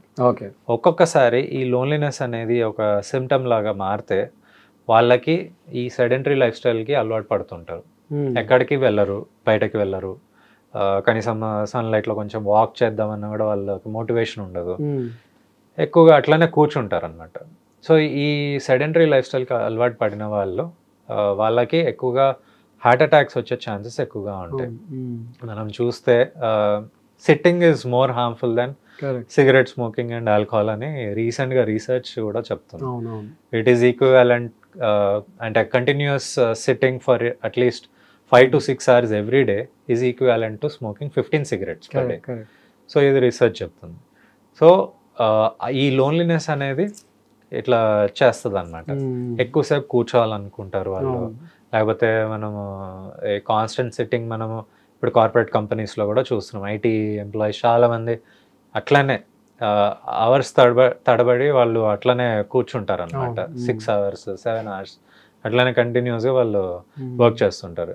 ఇట్లాంటి సిచ్యువేషన్స్లో కూడా వాళ్ళు ఎక్కువగా రిస్క్ ఉంటుంది అనమాట. సో ఇట్లా డిఫరెంట్ ఆస్పెక్ట్స్ ఆఫ్ లోన్లీనెస్ ఉన్నాయన్నమాట. సో డిప్రెషన్కి సిమ్టమ్ ఉంటే దానికి మనము డిప్రెషన్ ట్రీట్మెంట్ ఇచ్చి మేనేజ్ చేయొచ్చు. కరెక్ట్. ఇప్పుడు షిజోఫ్రెనియా ఉంటుంది, వాట్ ఎగ్జాక్ట్లీ హ్యాపెన్స్ అంటే లైక్ ఇప్పుడు 3 మూవీ చూసాం, ధనుష్కి సమ్ వాయిసెస్ వినబడుతూ ఉంటాయి. So is that schizophrenia or what exactly is షిజ్? సో స్కిజోఫ్రీనియాలో ఏంటంటే మనకి హాలుసినేషన్స్ ఉంటాయి మెయిన్గా, hallucinations and delusions. Auditory, visual hallucinations, లేని వాళ్ళు కనిపిస్తుంటారు, లేకపోతే లేని వాళ్ళు మాట్లాడుతున్నట్టు వినిపించడము, లేకపోతే ఎక్కడో వేరే కంట్రీలో మాట్లాడితే ఇక్కడ వినిపించడము, త్రూ శాటిలైట్ నన్ను మానిటర్ చేస్తున్నారు, రూమ్ అంతా కెమెరాస్ పెట్టారని అనుమానాలు చెప్తుంటారు చాలామంది. ఒక్కొక్కసారి ఏంటంటే ఇంట్లో వాళ్ళ మీదనే అనుమానాలు చెప్తుంటారు. ఓకే, వాళ్ళు అంటే సపోజ్ అంటే వాళ్ళ ఇంట్లో వాళ్ళే ఫుడ్ ప్రిపేర్ చేసినా కూడా చాలామంది అనుమానాలతో తినరనమాట. వాళ్ళు కొంచెం స్మెల్ చూస్తుంటారు, ఈ ఫుడ్లో ఏమైనా పాయిజన్ కలిపారా, లేకపోతే ఇందులో ఏమైనా టేస్ట్ మారిందా అని చాలా వరకు వాళ్ళు వాళ్ళ మీద అనుమానాలు చూపిస్తుంటారు. కొంతమంది వాళ్ళకు వాళ్ళే కుక్ చేసుకొని తింటారు ఈ అనుమానం వల్ల. కొంతమంది చాలామంది నిద్రపోరు సరిగ్గా, లేకపోతే వాళ్ళకి ఎవరో నన్ను ఫాలో అవుతున్నారు, లేకపోతే నన్ను ఎవరో చంపాలని చూస్తున్నారు, ఆమె చేతబడి చేయాలని చూస్తున్నారు అని చాలామంది చెప్తూ ఉంటారు. ఓకే, ఇంటి పక్కన వాళ్ళు కానీ లేకపోతే పక్క ఊరిలో వాళ్ళు నా మీద ఇట్లా నన్ను చంపి నా ఆస్తి మొత్తం తీసేసుకోవాలని చూస్తున్నారు అని చాలామంది అనుమానాలు చెప్తుంటారు. సో ఇది కన్సిస్టెంట్గా అదే పనిగా విపరీతంగా ఉంటే ఇవన్నీ స్కిజోఫ్రీనియా జబ్బు లక్షణాలు అనుకోవచ్చు. కొంతమందికి ఏంటంటే ఇది కంటిన్యూస్ ఇల్నెస్ లాగా ఉంటుంది. ఓకే, కంటిన్యూస్గా అంటే ఒకవేళ యంగ్ ఏజ్లో స్టార్ట్ అయింది, 19-18 ఇయర్స్లో స్టార్ట్ అయిపోయింది అంటే వాళ్ళకి లైఫ్ లాంగ్ ఇల్నెస్ లాగా ట్రీట్ చేస్తాం. ఒక్కొక్కసారి వాళ్ళకి మిడిల్ ఏజ్లో స్టార్ట్ అవుతుంది, 40స్లో లేకపోతే 50స్లో స్టార్ట్ అవుతుంది, వాళ్ళకి తొందరగా తగ్గిపోయే అవకాశాలు ఉంటాయి. ఓకే, కానీ వాళ్ళు ఎప్పుడైనా ఇట్లాంటి సిచ్యువేషన్ వచ్చినప్పుడు వాళ్ళని ఎవరో చేతబడి చేశారు, వాళ్ళు ఎక్కువగా అనుమానాలు చెప్తున్నారు, వాళ్ళ పార్ట్నర్ మీద అనుమానాలు చెప్తున్నారు అంటే వాళ్ళ టైంకి సైకాట్రిస్ట్ హెల్ప్ తీసుకున్నట్లయితే అది మెడిసిన్స్ కరెక్ట్ టైంలో ఇమీడియట్గా వచ్చినప్పుడే మనము గుర్తించి ట్రీట్మెంట్ స్టార్ట్ చేస్తే వాళ్ళకి చాలా వరకు తగ్గిపోతుంది. ఫ్యూచర్లో వచ్చే అవకాశాలు కూడా చాలా తక్కువ. చాలా మంది అట్లా నెగ్లెక్ట్ చేసి ఎవరో మాంత్రికుల దగ్గరికి తాంత్రికుల దగ్గరికి తీసుకెళ్తుంటారు, లేకపోతే గుళ్ళకి కానీ మాస్కులకి కానీ తీసుకెళ్ళి అక్కడ ఏవేవో ట్రీట్మెంట్స్ ఇస్తుంటారు. సో అట్లాంటప్పుడు అది ఇంకా విపరీతంగా పెరిగిపోతుంది, అట్లా నెగ్లెక్ట్ అయిపోతుంది అనమాట. చాలా మంది అట్లానే lakhs of rupees వేస్ట్ చేసుకున్న వాళ్ళు కూడా ఉన్నారు నా దగ్గర పేషెంట్స్. సో అట్లా అంత డీలే చేయొద్దు అనమాట. It is a mental illness, so it is a serious kind of mental illness. దానికి మెడిసిన్సే ట్రీట్మెంట్ ఆఫ్ చాయిస్. తర్వాత వాళ్ళు ఒకవేళ ఈ డెల్యూషన్స్ హాలుసినేషన్స్ తగ్గినాక మనం అప్పుడు థెరపీ అనేది ఇవ్వచ్చు అనమాట. వాళ్ళకి సోషల్ స్కిల్స్ తగ్గిపోతే, వాళ్ళలో ఏమన్నా కాగ్నిటివ్ స్కిల్స్ తగ్గిపోయినా కూడా మనం అప్పుడు థెరపీ సెషన్స్ అనేది ఇవ్వచ్చు అనమాట. కొంతమంది ఇప్పుడు ఇంట్లో చూస్తే ఈ వంట రూమ్లలో దీంట్లో ప్రతి దాంట్లో ఎంటర్ అయిపోతూ ఉంటారు. అంటే ఈ వంట ఏం చేసినావు, ఇది ఇట్లా ఎందుకు చేసినావు, ఇంత ఉప్పు వేసినావు, ఇంత తక్కువ వేసినావు, ఇట్లా చేసినావు, అంటే వాళ్ళ వల్ల ఇల్లు అట్మాస్ఫియర్ డిస్టర్బ్ అయిపోతుంది. లైక్ వైఫ్ది కానివ్వండి, ఈవెన్ కిడ్స్ది కానివ్వండి. సో అది ఏ లెవెల్ వరకు బెటర్, వాళ్ళు కూడా యాక్చువల్లీ సైకాలజిస్ట్ని విజిట్ చేయాల్సిన అవసరం ఉంటుందా, ఇజ్ ఇట్ నార్మల్? ఒక్కొక్కసారి ఏంటంటే ఇది రిపీటెడ్గా అవుతుంది అంటే వాళ్ళు హెల్ప్ తీసుకోవడం ముఖ్యం అనమాట. అప్పుడప్పుడు అవుతుంది అంటే పర్వాలేదు. కానీ కొంతమంది కావాలని వాళ్ళు అంటే ఈగో చూయించుకోవడానికి, వాళ్ళు అంటే డామినెన్స్ దట్ కమ్స్ అండర్ నార్సిజమా, ఓసిడియా, యాంగ్జైటీయా? సో ఒక్కొక్కసారి మనం ఏదైనా నార్సిస్టిక్ పర్సనాలిటీ కింద చూసుకోవచ్చు. సపోజ్ హస్బెండ్ ఉన్నారు, వైఫ్ ఒకవేళ కుక్ చేసిన అది బాగాలేదు ఇది బాగాలేదు అని రిపీటెడ్గా చెప్తున్నారు. అంటే not only in cooking but other decision టేకింగ్లో కూడా వాళ్ళు ఒకవేళ ఎక్కువగా డామినెన్స్ అనేది చూస్తే వాళ్ళు అంటే ముందున్న వ్యక్తిని కించపరిచి మాట్లాడడం ఎక్కువగా ఇట్లా చేస్తుంటారు. సో ఇట్లాంటి సిచ్యువేషన్స్ లో మనం అది నార్సిస్టిక్ పర్సనాలిటీ డిజార్డర్ లక్షణాలు అయి ఉండొచ్చు. సో దానికి ట్రీట్మెంట్ అనేది చాలా డిఫికల్ట్ గా ఉంటుంది, ఎందుకంటే వాళ్ళు యూజువల్ గా అప్రోచ్ కారు ట్రీట్మెంట్ కి. వాళ్ళు యాక్సెప్ట్ చేయరు, నాకు ఇది ఒక ప్రాబ్లం ఉంది అని యాక్సెప్ట్ చేయరు చాలా మంది. సో అట్లా యాక్సెప్ట్ చేయకపోతే డెఫినెట్ గా ఫ్యామిలీ కానీ రిలేషన్షిప్ కానీ ఎక్కువ రోజులు ఉండదు, అండ్ ఉన్నా కూడా ఎక్కువగా గొడవలు అవుతుంటాయి. ఇన్ కేస్ అప్రోచ్ అయితే వాట్ టైప్ ఆఫ్ థెరపీ ఉంటుంది? అంటే కాగ్నిటివ్ బిహేవియర్ అయినా వేరే ఏదైనా థెరపీ ఉంటుందా వాళ్ళకి? సో యూజువల్గా నార్సిస్టిక్ పర్సనాలిటీ డిజార్డర్ ఉన్న వాళ్ళకి ఎక్కువగా అంటే బార్డర్ లైన్ పర్సనాలిటీ డిజార్డర్ కానీ లేకపోతే ఇంపల్సివ్ పర్సనాలిటీ డిజార్డర్స్ అనే కామన్గా సైడ్ బై సైడ్ ఉంటాయి అన్నమాట. వీళ్ళలో కోపాలు ఎక్కువగా ఉంటాయి, కొట్టడము తిట్టడము ఇట్లాంటివి చేస్తుంటారు. సో అట్లాంటప్పుడు మనం యూజువల్గా దీన్ని డైలెక్టివ్ బిహేవియరల్ థెరపీ ద్వారా మనం ట్రీట్మెంట్ ఇస్తాం అన్నమాట. మెయిన్గా సైకాలజిస్ట్ వాళ్ళకి రెఫర్ చేస్తుంటాము. కాకపోతే ఎప్పుడైతే పేషెంట్ యాక్సెప్ట్ చేయరో, వాళ్ళు ట్రీట్మెంట్కి అప్రోచ్ కారో, అప్పుడు ఎవరు హెల్ప్ చేయలేరు. పేషెంట్ తనకు తాను వచ్చి ట్రీట్మెంట్ యాక్సెప్ట్ చేస్తే మంచి రిజల్ట్స్ ఉంటాయి. Okay. And what do think connection between gut and psychological issues కానీ సైకియాట్రిక్ ఇష్యూస్ కానీ and gut, do think there is a connection? Yes, definitely. మనకు రీసెంట్ రీసెర్చెస్ అంటే రైట్ ఫ్రమ్ 2010 మనకి ఈ రీసెర్చెస్ అనేవి స్టార్ట్ అయినాయి అనమాట. Gut brain axis, it is very much interlinked. Gut and brain అనేది మనకి ఈ థీసిస్ అవన్నీ నడుస్తున్నాయి. సో ఇందులో ఏంటంటే మనము ఈ రీసెర్చ్లో తేలింది ఏంటంటే మనకి సెరోటోనిన్ అనే న్యూరో ట్రాన్స్మిటర్ యూజువల్గా బ్రెయిన్లోనే ఉంటుంది అనుకుంటాం, కానీ మన బాడీలో 90% of the serotonin is synthesized by our gut bacteria, microbiome అంట. సో ఈ గట్ బ్యాక్టీరియానే సింథసైజ్ చేస్తాయి. సో అట్లాంటప్పుడు ఆ గట్ బ్యాక్టీరియా సరిగా లేనప్పుడు మనకి ఒక్కొక్కసారి యాంగ్జైటీ, డిప్రెషన్ ఇవి కామన్గా వస్తుంటాయి. ఎందుకంటే ఇందాక చెప్పినట్లు యాంగ్జైటీ, డిప్రెషన్కి గల కారణాలు ఈ సెరోటోనిన్ లోపం. కరెక్ట్. సో ఈ సెరోటోనిన్ ఒకవేళ సరిగా లేకపోతే మనకి అది మైండ్ మీద, మన బ్రెయిన్ మీద ఇంపాక్ట్ చేస్తుంది అన్నమాట. సో చాలా మందికి ఇది తెలియదు, గట్ వేరు, గట్ ఎక్కడ ఉంది, మన బ్రెయిన్ ఎక్కడ ఉంది, కనెక్షన్ ఏంటి అని కూడా చాలా మంది అంటే యాక్సెప్ట్ చేయరు. మెయిన్లీ ఆ microbiome due to some antibiotics, excessive antibiotics వల్ల డిస్టర్బ్ అయినప్పుడు ద సింథసిస్ ఆఫ్ సెరోటోనిన్ తగ్గుతుంది. That disturbs the brain. Yes. So అట్లాంటి సిచ్యువేషన్స్లో మనం ఈ ప్రీబయోటిక్స్, ప్రోబయోటిక్స్ అనేవి ఇవ్వడం జరుగుతుంది. లేకపోతే కర్డ్లో చాలా మంచి బ్యాక్టీరియా ఉంటుంది, చాలా మంది కర్డ్ కూడా అవాయిడ్ చేస్తారు. So it is a best source of this good bacteria. So ఒకవేళ కర్డ్ అంటే ఇష్టం లేని వాళ్ళు, తినని వాళ్ళు డెఫినెట్లీ ప్రీబయోటిక్స్, ప్రోబయోటిక్స్ అనేవి తీసుకోవాల్సి వస్తుంది. లేకపోతే వాళ్ళలో ఎక్కువగా ఈ మైండ్ రిలేటెడ్ ఏవైతే ఉన్నాయో అన్ని సిమ్టమ్స్ వస్తుంటాయి. మెమరీ పవర్ తగ్గిపోవడము, చిన్న చిన్న వాటికి కూడా చిరాకు పడ్డము, ఎక్కువగా యాంగ్షియస్ ఫీల్ అయిపోవడము. ఒక్కొక్కసారి మనం చూసినట్లయితే ఇరిటబుల్ బౌల్ సిండ్రోమ్ అనేది ఉంటుంది, IBS. సో ఇందులో వాళ్ళు ఎక్కువగా స్ట్రెస్ అయినప్పుడు, టెన్షన్ పడినప్పుడు వాళ్ళకి ఈ డయేరియా కానీ కాన్స్టిపేషన్ కానీ అవుతుంటాయి. సో ఇది కూడా clearly gut connection and mind are interlinked ane. Even we see in liver cirrhotic patients, already we have discussed it. Whenever మేము ఎప్పుడైతే ఎనిమా ఆర్ డుఫలాక్ సిరప్, లాక్సేటివ్స్ ఇస్తామో, వన్స్ క్లియర్ అయిపోతుందో colon, patient will feel proper నార్మల్గా, అదే డిసోరియంటేషన్ మొత్తం తగ్గిపోయి confused state తగ్గిపోతుంది. Constipation అట్లా ఎప్పుడైతే డెవలప్ అవుతుందో హీ బిహేవ్స్ డిఫరెంట్లీ అనమాట. So do you think is there any connection, అంటే లైఫ్ స్టైల్కి అండ్ సైకలాజికల్ ఇష్యూస్కి కనెక్షన్ ఉంది అనుకుంటున్నాను? Sleep disturbances, anything related to lifestyle? So మనము డే టైంలో ఎప్పుడు బ్రెయిన్ యాక్టివ్ ఉంటుంది, నైట్ టైం డెఫినెట్లీ బ్రెయిన్ కొంచెము మనం రిలాక్స్ అవ్వాలన్నమాట, బ్రెయిన్కి రిలాక్సేషన్ అనేది ఇవ్వాలి. స్లీప్ దానికి హెల్ప్ చేస్తుంది దేనికైనా, అంటే sleep is very important for physical and mental health. ఎప్పుడైనా మనం స్లీప్ ప్రాబ్లమ్స్తోనే అన్నీ మొదలవుతుంటాయి.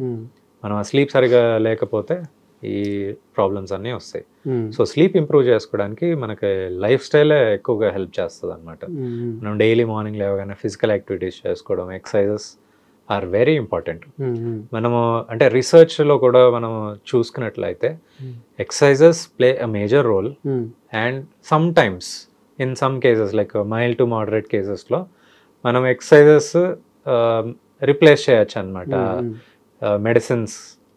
మెడిసిన్స్ కూడా మనం ఇవ్వడం అవసరం ఉండదు ఎక్సర్సైజెస్ చేసినట్లయితే. నేను నా పేషెంట్స్కి కూడా చాలా మందికి చెప్తాను, మీరు ఎక్సర్సైజెస్ చేస్తే మీకు మెడిసిన్స్ కూడా అవసరం ఉండదు. 60 to 70% కేసెస్లో అవసరం ఉండకపోవచ్చు ఎక్సర్సైజెస్ చేసినట్లయితే. ఎందుకంటే ఎక్సర్సైజ్ చేయడం వల్ల ఎండార్ఫిన్స్, ఈ హ్యాపీ హార్మోన్స్ అనేవి రిలీజ్ అవుతాయి.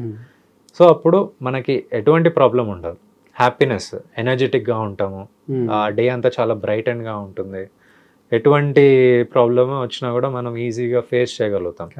కోపింగ్ మెకానిజమ్స్ పెరుగుతాయి. ఇట్లాంటి న్యూరో ట్రాన్స్మిటర్స్ రిలీజ్ అవడం వల్ల మనలో మనకు ధైర్యం వస్తుంది, ఆ సెల్ఫ్ కాన్ఫిడెన్స్ అనేది పెరుగుతుంది. చాలామంది సెడెంటరీ లైఫ్ స్టైల్ లీడ్ చేసే వాళ్ళకి ఇవన్నీ ఇష్యూస్ ఉంటాయి అన్నమాట.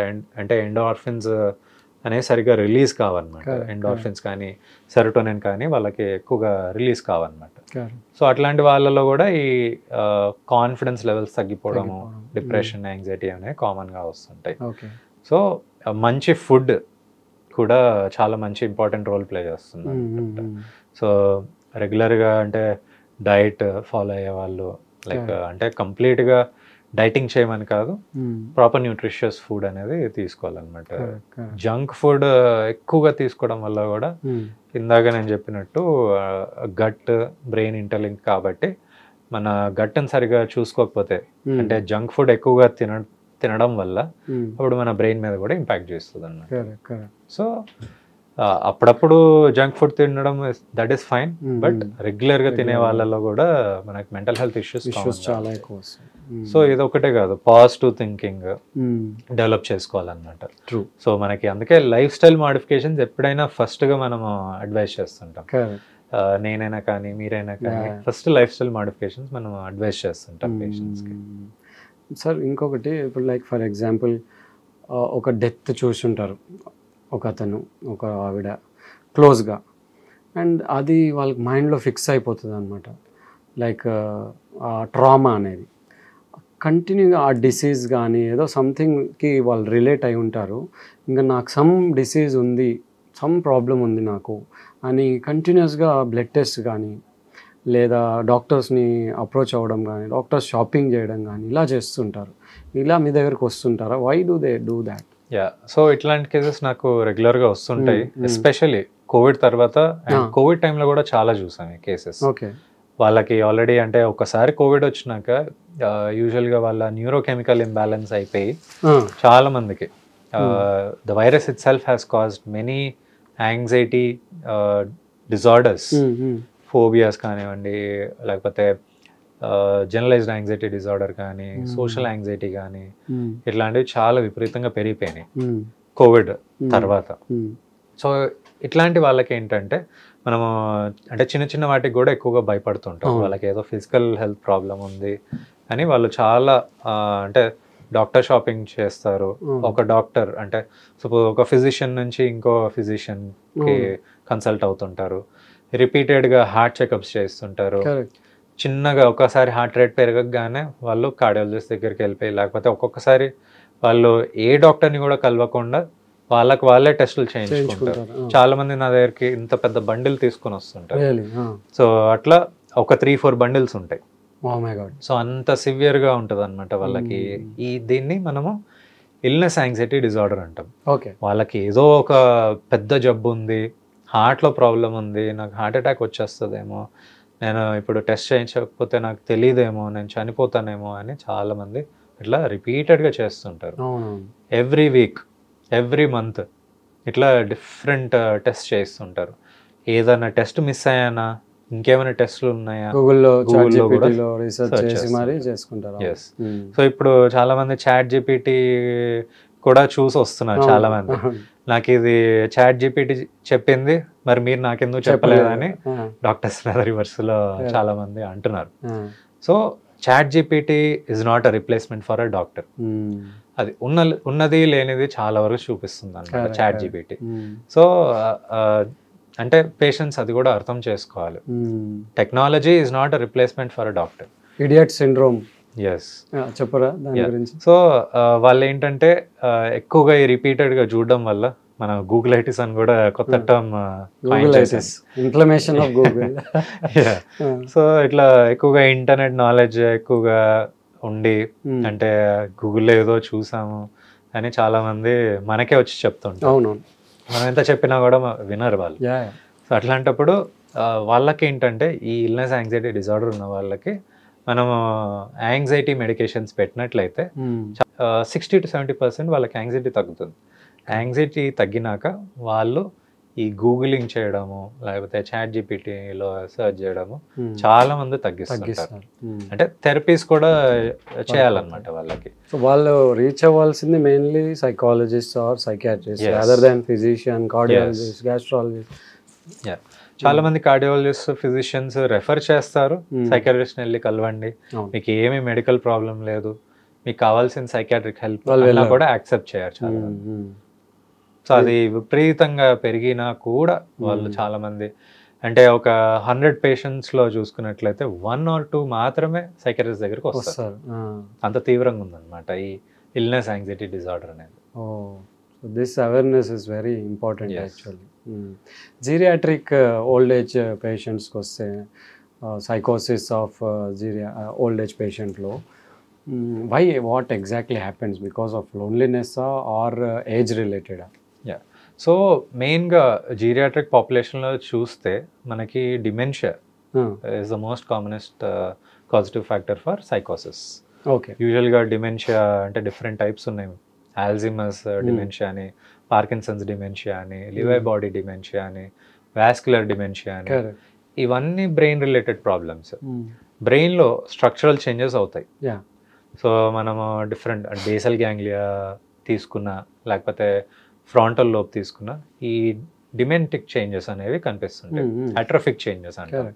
సో ఈ అట్రఫిక్ చేంజెస్ వచ్చినప్పుడు కూడా వాళ్ళకి ఈ సైకోసిస్ అంటే డెల్యూజన్స్ ఆర్ హాలుసినేషన్స్ ఉంటాయి, లేకపోతే అప్పుడప్పుడు అగ్రెసివ్ కూడా అవుతుంటారు. సో వాళ్ళు మాట్లాడుకోవడము, నిద్రపోకపోవడము, మెయిన్గా మనం ఆల్జిమస్ డిమెన్షియా ఉన్న పేషెంట్స్కి ఇవి కామన్గా చూస్తుంటాం. వాళ్ళలో ఈ బిహేవియరల్ చేంజెస్, ఎమోషనల్ చేంజెస్ చాలా కామన్గా కనిపిస్తుంటాయి. చిన్న చిన్న వాటికి కూడా ఏడవడము, లేకపోతే వాళ్ళకి మనము ఆల్జిమస్ అంటే ఓన్లీ మెమరీ అనే అనుకుంటాం, కానీ మెమరీ ఒక్కటే కాదు. Memory is one aspect, but వాళ్ళలో ఎమోషనల్ అండ్ బిహేవియరల్ చేంజెస్ చాలా ఎక్కువగా ఉంటాయి. లేటర్ స్టేజెస్లో ఇవి ఎఫెక్ట్ చూపిస్తాయి అన్నమాట. అంటే సరిగా తినరు, వాళ్ళు ఇప్పుడు దాకా నేర్చుకునేవన్నీ కూడా మర్చిపోతుంటారు. ఒక్కొక్కసారి అంటే ఆల్కహాల్ రిలేటెడ్ లేకపోతే ఏదైనా సబ్స్టెన్స్ రిలేటెడ్ కూడా మనం చూస్తుంటాం సైకోసిస్. లేకపోతే బ్రెయిన్ స్ట్రోక్స్, లేకపోతే ఏదైనా ట్యూమర్ బ్రెయిన్లో, లేకపోతే అంటే ఫ్రాంటల్ లోబ్లో ఒక ట్యూమర్ ఉంది, లేకపోతే మెటాస్టాసిస్. ఒక్కొక్కసారి ఎక్కడో ప్రైమరీ ఉంది, ప్రైమరీ కార్సినోమా, సపోజ్ ప్రాస్టేట్ కానీ, లేకపోతే కోలాన్ క్యాన్సర్స్ కానీ, లేకపోతే స్టమక్ క్యాన్సర్స్, ఇట్లా చూసినట్లయితే ఒక్కొక్కసారి మెటాస్టాసిస్ బ్రెయిన్లో కూడా వెళ్తుంది, కామన్ అవి. సో బ్రెయిన్ మెటాస్టాసిస్ ఉన్నప్పుడు వాళ్ళలో మనకి ప్రెజెంటింగ్ ఫీచర్ సైకోటిక్ సిమ్టమ్స్ ఉండొచ్చు. లేకపోతే ఏదన్నా చీమలు పాకినట్టు అనిపించడము, లేకపోతే ఏదో వైబ్రేషన్స్ వస్తున్నాయని చాలా మంది చెప్తుంటారు. కడుపులో ఏదో పాకుతుంది, ఏదో పురుగు పాకుతుంది, నా మెడలో ఏదో అంటే క్యాటర్ పిల్లర్ లాగా ఇంత పెద్ద పురుగు ఉంది అని చాలా మంది కంప్లైంట్ చేస్తుంటారు. డీటెయిల్గా ఇవాల్యుయేట్ చేస్తే వాళ్ళలో ఒక్కొక్కసారి ట్యూమర్స్ ఉండే ఛాన్సెస్ ఉంటాయి అన్నమాట, బ్రెయిన్ ట్యూమర్స్. సో అందుకే అంటే ఒక సైకాట్రిక్ ప్రాబ్లం ఉంది అని డయాగ్నోస్ చేసే ముందు మనం ఎప్పుడైనా ఈ ఆర్గానిక్ కాజెస్ అంటే బ్రెయిన్లో ఏమన్నా ప్రాబ్లం ఉందా లేకపోతే హోల్ బాడీలో ఏదైనా ప్రాబ్లం ఉందా మనం ఫస్ట్ రూల్ అవుట్ చేసుకోవాలి. దానికి తగినట్టుగా టెస్ట్ అనేవి అడ్వైస్ చేస్తాం. సో ఒకవేళ అందులో ఏమైనా ప్రాబ్లం అంటే మనము ఆ క్యాన్సర్ని ట్రీట్ చేయగలిగితే వాళ్ళలో ఈ సైకాట్రిక్ ప్రాబ్లం అంటే సైకోసిస్ అనేది మనం కంప్లీట్గా తగ్గించేయచ్చు అనమాట. సో ఆర్గానిక్ వదిలేస్తే న్యూరో డీజనరేటివ్ ఉంటే then will this psychological sessions or మీ సైకియాట్రిక్ మెడికేషన్ వర్క్ చేస్తాయా? ఎస్, డెఫినెట్గా. సో ఇందాక నేను చెప్పినట్లు డిమెన్షియా, ఈ డిమెన్షియాలో ఒకవేళ సైకోసిస్ వచ్చినట్లయితే మనము యాంటీసైకోటిక్ మెడికేషన్స్ అనేది ఇస్తాం. ఓకే. జీరియాట్రిక్ పాపులేషన్ కాబట్టి చాలా లోయెస్ట్ డోస్తో స్టార్ట్ చేస్తాం. సో అప్పుడు వాళ్ళకి ఏమీ ప్రాబ్లం కాదు. ఇనీషియల్గా లో డోస్తో స్టార్ట్ చేసి ఒకవేళ వాళ్ళకి ఇంప్రూవ్మెంట్ రాకపోతే మెల్లమెల్లగా డోస్ని ఎస్కలేట్ చేసుకుంటూ ఉంటాం. మోస్ట్లీ లోయెస్ట్ డోస్కి వాళ్ళకి మంచి ఇంప్రూవ్మెంట్ ఉంటుంది. చాలా మందికి హాలుసినేషన్స్, డెల్యూషన్స్ తగ్గిపోతాయి. ఇప్పుడు మరి చాలామంది ఓల్డ్ ఏజ్ వాళ్ళు అలోన్ ఉంటారు, వాళ్ళ కిడ్స్ యూఎస్లో యూకేలో ఉంటారు, వీళ్ళు అలోన్ ఉంటారు, ఇలా సైకియాట్రిక్ ఇష్యూస్తో బాధపడితే then what advice you give? How you will admit them? Or admit చేస్తారా, ఇంట్లోనే ట్యాబ్లెట్స్ అడ్వైజ్ చేస్తారా? What you? సో యూజువల్గా జీరియాటిక్ డిప్రెషన్ కానీ ఎవరికన్నా ఉన్నట్లయితే కేర్ గివర్ కానీ యూజువల్గా పెట్టుకుంటారు. ఒకవేళ సిమ్టమ్స్ విపరీతంగా ఉంటే definitely admission will be the choice. అంటే ఇందాక చెప్పినట్లు సూసైడల్ థాట్స్, అటెంప్ట్స్ ఉన్నాయంటే డెఫినెట్లీ అడ్మిషన్ చేసి ట్రీట్మెంట్ ఇవ్వచ్చు అనమాట. వాళ్ళు కూడా యాంటీ డిప్రెసెంట్ మెడికేషన్స్ స్టార్ట్ చేస్తాము. ఒకవేళ వాళ్ళు అంటే కంప్లైంట్ లేకపోతే, అంటే టైంకి తీసుకోకపోవడం, లేకపోతే డోసెస్ అసలు సరిగా తీసుకోవట్లేదు అంటే అప్పుడు వాళ్ళకి అడ్మిట్ చేసి డిఫరెంట్ అంటే కౌన్సిలింగ్ సెషన్స్ ద్వారా కానీ లేకపోతే ఇంజెక్షన్స్ రూపంలో మనము ఆ థాట్స్ అనేది తగ్గించవచ్చు. లేకపోయినా కూడా మనం ఈసీటీస్ ఇవ్వచ్చు అనమాట, ఎలక్ట్రోకన్వల్సివ్ థెరపీ. ఈవెన్ జీరియాట్రిక్ పాపులేషన్లో కూడా ఇస్తుంటాం. కొంతమంది due to coming to this premature ejaculation ఉంటుంది, దానివల్ల డ్యూ టు దాట్ డిప్రెషన్లో ఉంటారు. ఎస్. సో ఏం అడ్రస్ చేయాలి ఇక్కడ? Either premature ejaculation or the depression వల్ల ఇది ఉంటుందా, దీనివల్ల డిప్రెషన్ వస్తుందా? సో చాలామంది పేషెంట్స్ నా దగ్గరకు వస్తుంటారు. ఫస్ట్ ఏంటంటే ప్రీమెచ్యూర్ ఎజాక్యులేషన్ ఉంది, నేను ఎక్కువసేపు పర్ఫామ్ చేయలేకపోతున్నాను, విదిన్ సెకండ్స్ ఎజాక్యులేషన్ అనేది అయిపోతుంది అంటారు. దానివల్ల వాళ్ళకి కాన్ఫిడెన్స్ లెవెల్స్ తగ్గిపోతాయి. కాన్ఫిడెన్స్ లెవెల్స్ డౌన్ అయిపోవడం వల్ల వాళ్ళ రిపీటెడ్గా దాని గురించి ఆలోచిస్తుంటారు. సో ఈ ప్రీమెచ్యూర్ ఎజాక్యులేషన్కి main root cause erectile dysfunction ఉంటుంది. సో చాలామందికి అంటే ఎక్కువసేపు ఎరెక్షన్స్ ప్రొలాంగ్డ్గా లేకపోవడం వల్ల కూడా వాళ్ళకి ప్రీమెచ్యూర్ ఎజాక్యులేషన్ అవుతుంది. Or any medications like for hypertension కానీ డయాబెటీస్ కానీ, చాలామంది అంటే 40s 50sలో ఉన్న వాళ్ళు చాలామంది దాని మీద ఉంటారు, ఆ మెడిసిన్స్ మీద. వాటి వల్ల కూడా ఈ ఎరెక్టైల్ డిస్ఫంక్షన్ అనేది వస్తుంది. సో దీనివల్ల అంటే పర్ఫార్మెన్స్ సరిగ్గా చేయలేము అని రిపీటెడ్ థాట్స్, లేకపోతే పార్ట్నర్ వల్ల ప్రెషర్, చాలామంది నువ్వు సరిగ్గా చేయలేకపోతున్నావు అని వాళ్ళు అంటే కించపరిచి కూడా మాట్లాడుతుంటారు, వాళ్ళ కాన్ఫిడెన్స్ లెవెల్స్ డౌన్ చేసి మాట్లాడుతుంటారు. So partner education is also important. So పార్ట్నర్కి రైట్ వేలో ఎడ్యుకేట్ చేసి అంటే పేషెంట్కి మనము ట్రీట్మెంట్ ఇచ్చినట్లయితే డిప్రెషన్ కూడా రాదనమాట. మోస్ట్లీ ఈ ప్రీమెచ్యూర్ ఎజాక్యులేషన్కి ట్రీట్మెంట్ యాంటీ డిప్రెసెంట్స్ ఉంటాయి. అంటే యాంటీ డిప్రెసెంట్స్ యొక్క సైడ్ ఎఫెక్ట్ దాన్ని మనము ఈ ప్రీమెచ్యూర్ ఎజాక్యులేషన్లో వాడుకుంటాం. ఓకే. సో యాంటీ డిప్రెసెంట్కి one of the side effect is delayed ejaculation. Okay. So అప్పుడు మనం ప్రీమెచ్యూర్ ఎజాక్యులేషన్లో వాడతాం. సో అట్లా డిప్రెషన్ తగ్గుతుంది, ప్లస్ ఏదైనా యాంగ్జైటీ కానీ స్ట్రెస్ ఉన్నా తగ్గుతుంది, అండ్ పర్ఫార్మెన్స్ కూడా వాళ్ళు ఎక్కువ టైం వరకు చేయగలుగుతారు. ఓకే. కమింగ్ టు మీరు సైడ్ ఎఫెక్ట్స్ గురించి మాట్లాడారు. కొంతమందికి స్మాల్ డిప్రెషన్ ఉంటే ఒక 5 to 10 antidepressants or antipsychotics add చేస్తూ ఉంటారు. Is that really necessary or what do you advise? చాలా వరకు చాలామంది అంటే రెసిస్టెంట్ డిప్రెషన్ కేసెస్లో ఎక్కువగా యాంటీ డిప్రెసెంట్స్ కానీ లేకపోతే స్కిజోఫ్రెనిక్ రెసిస్టెంట్ కేసెస్లో చాలా వరకు ఎక్కువ మంది యాంటీసైకోటిక్స్ ఎక్కువగానే వాడుతుంటారు, అంటే సైకియాట్రిస్ట్ ప్రిస్క్రిప్షన్తోనే వాడుతుంటారు. సో అట్లాంటి కేసెస్లో చాలామందికి 90% వాళ్ళకి అవి అవసరం అవుతుంటాయి అన్నమాట. కొంతమంది ఏంటంటే అంటే డిప్రెషన్ సిమ్టమ్స్ ఉన్నా లేకపోయినా ఒక్కొక్కసారి వాళ్ళే చెప్తుంటారు, పేషెంట్సే చెప్తుంటారు. సో అట్లాంటి కేసెస్లో రాంగ్ వేలో కూడా ట్రీట్మెంట్ వెళ్ళే అవకాశాలు ఉంటాయి. అంటే మిస్ జడ్జ్మెంట్ వల్ల అండ్ మిస్ డయాగ్నోసిస్ వల్ల. సో అట్లాంటప్పుడు వాళ్ళు చెప్పిన సిమ్టమ్ బట్టే సైకాట్రిస్ట్ ప్రిస్క్రైబ్ చేస్తుంటారు. ఒకవేళ ఒక మెడిసిన్తో ఇంప్రూవ్మెంట్ రాలేదు అంటే ఇంకో మెడిసిన్ కూడా యాడ్ చేస్తాం. So it is according to the guide lines only. So అంటే మన psychiatric guide lines, treatment guide lines ఉంటాయి. ఆ గైడ్ లైన్స్ ప్రకారమే మల్టిపుల్ యాంటీ డిప్రెసెంట్స్ ఒక్కొక్కసారి యాడ్ చేయక తప్పదు అనమాట. సో అట్లాంటి కేసెస్లో వాళ్ళకి ఇంప్రూవ్మెంట్ కనిపిస్తుంది. అట్లీస్ట్ ఒక 3-4 యాంటీ డిప్రెసెంట్స్, కొంతమందికి 2 యాంటీ డిప్రెసెంట్స్, కొంతమందికి 4 to 5. ఒకవేళ దానికంటే మించి ఉన్నాయి అంటే దాన్ని మనం అంటే డీప్రిస్క్రైబ్ చేస్తుంటాం. నేనైతే యూజువల్గా ఎక్కువగా ఒకవేళ అంటే మోర్ దెన్ 5 యాంటీ డిప్రెసెంట్స్ అట్లా ఉన్నాయంటే నేను దాన్ని తగ్గించి డీప్రిస్క్రైబ్ చేస్తుంటాను. ఒక్కొక్కసారి డీప్రిస్క్రిప్షన్ వల్ల కూడా వాళ్ళకి ఇంప్రూవ్మెంట్ వచ్చే ఛాన్సెస్ ఉంటాయి. సో అంటే కొంతమంది అవి రోజుల తరబడి వాడుతూనే ఉంటారు, సైకాట్రిస్ట్ని కలవకుండా వాడుతుంటారు. అంటే ఒక 1 monthకి ప్రిస్క్రైబ్ చేస్తే సైకాట్రిస్ట్, లేకపోతే 2-3 monthsకి ప్రిస్క్రైబ్ చేస్తే వాళ్ళు 6 months 1 year అట్లా కంటిన్యూస్గా వాడుకుంటారు. ఇట్లాంటి కేసెస్లో ఆ డ్రగ్ అనేది సరిగా రెస్పాన్స్ చూపించదు అనమాట. సో ఆ యాంటీ డిప్రెసెంట్ రెస్పాన్స్ అనేది తగ్గిపోతుంది. సో అట్లాంటి కేసెస్లో మనం ఆ డ్రగ్ని తగ్గించి ఆ డోస్ని స్టాప్ చేసి వేరే మెడిసిన్ యాడ్ చేయాల్సి వస్తుంది. So do you think psychiatrist are adding వాళ్ళు gut bacteria related or probiotics add చేస్తున్నారా వాళ్ళ ప్రిస్క్రిప్షన్లో?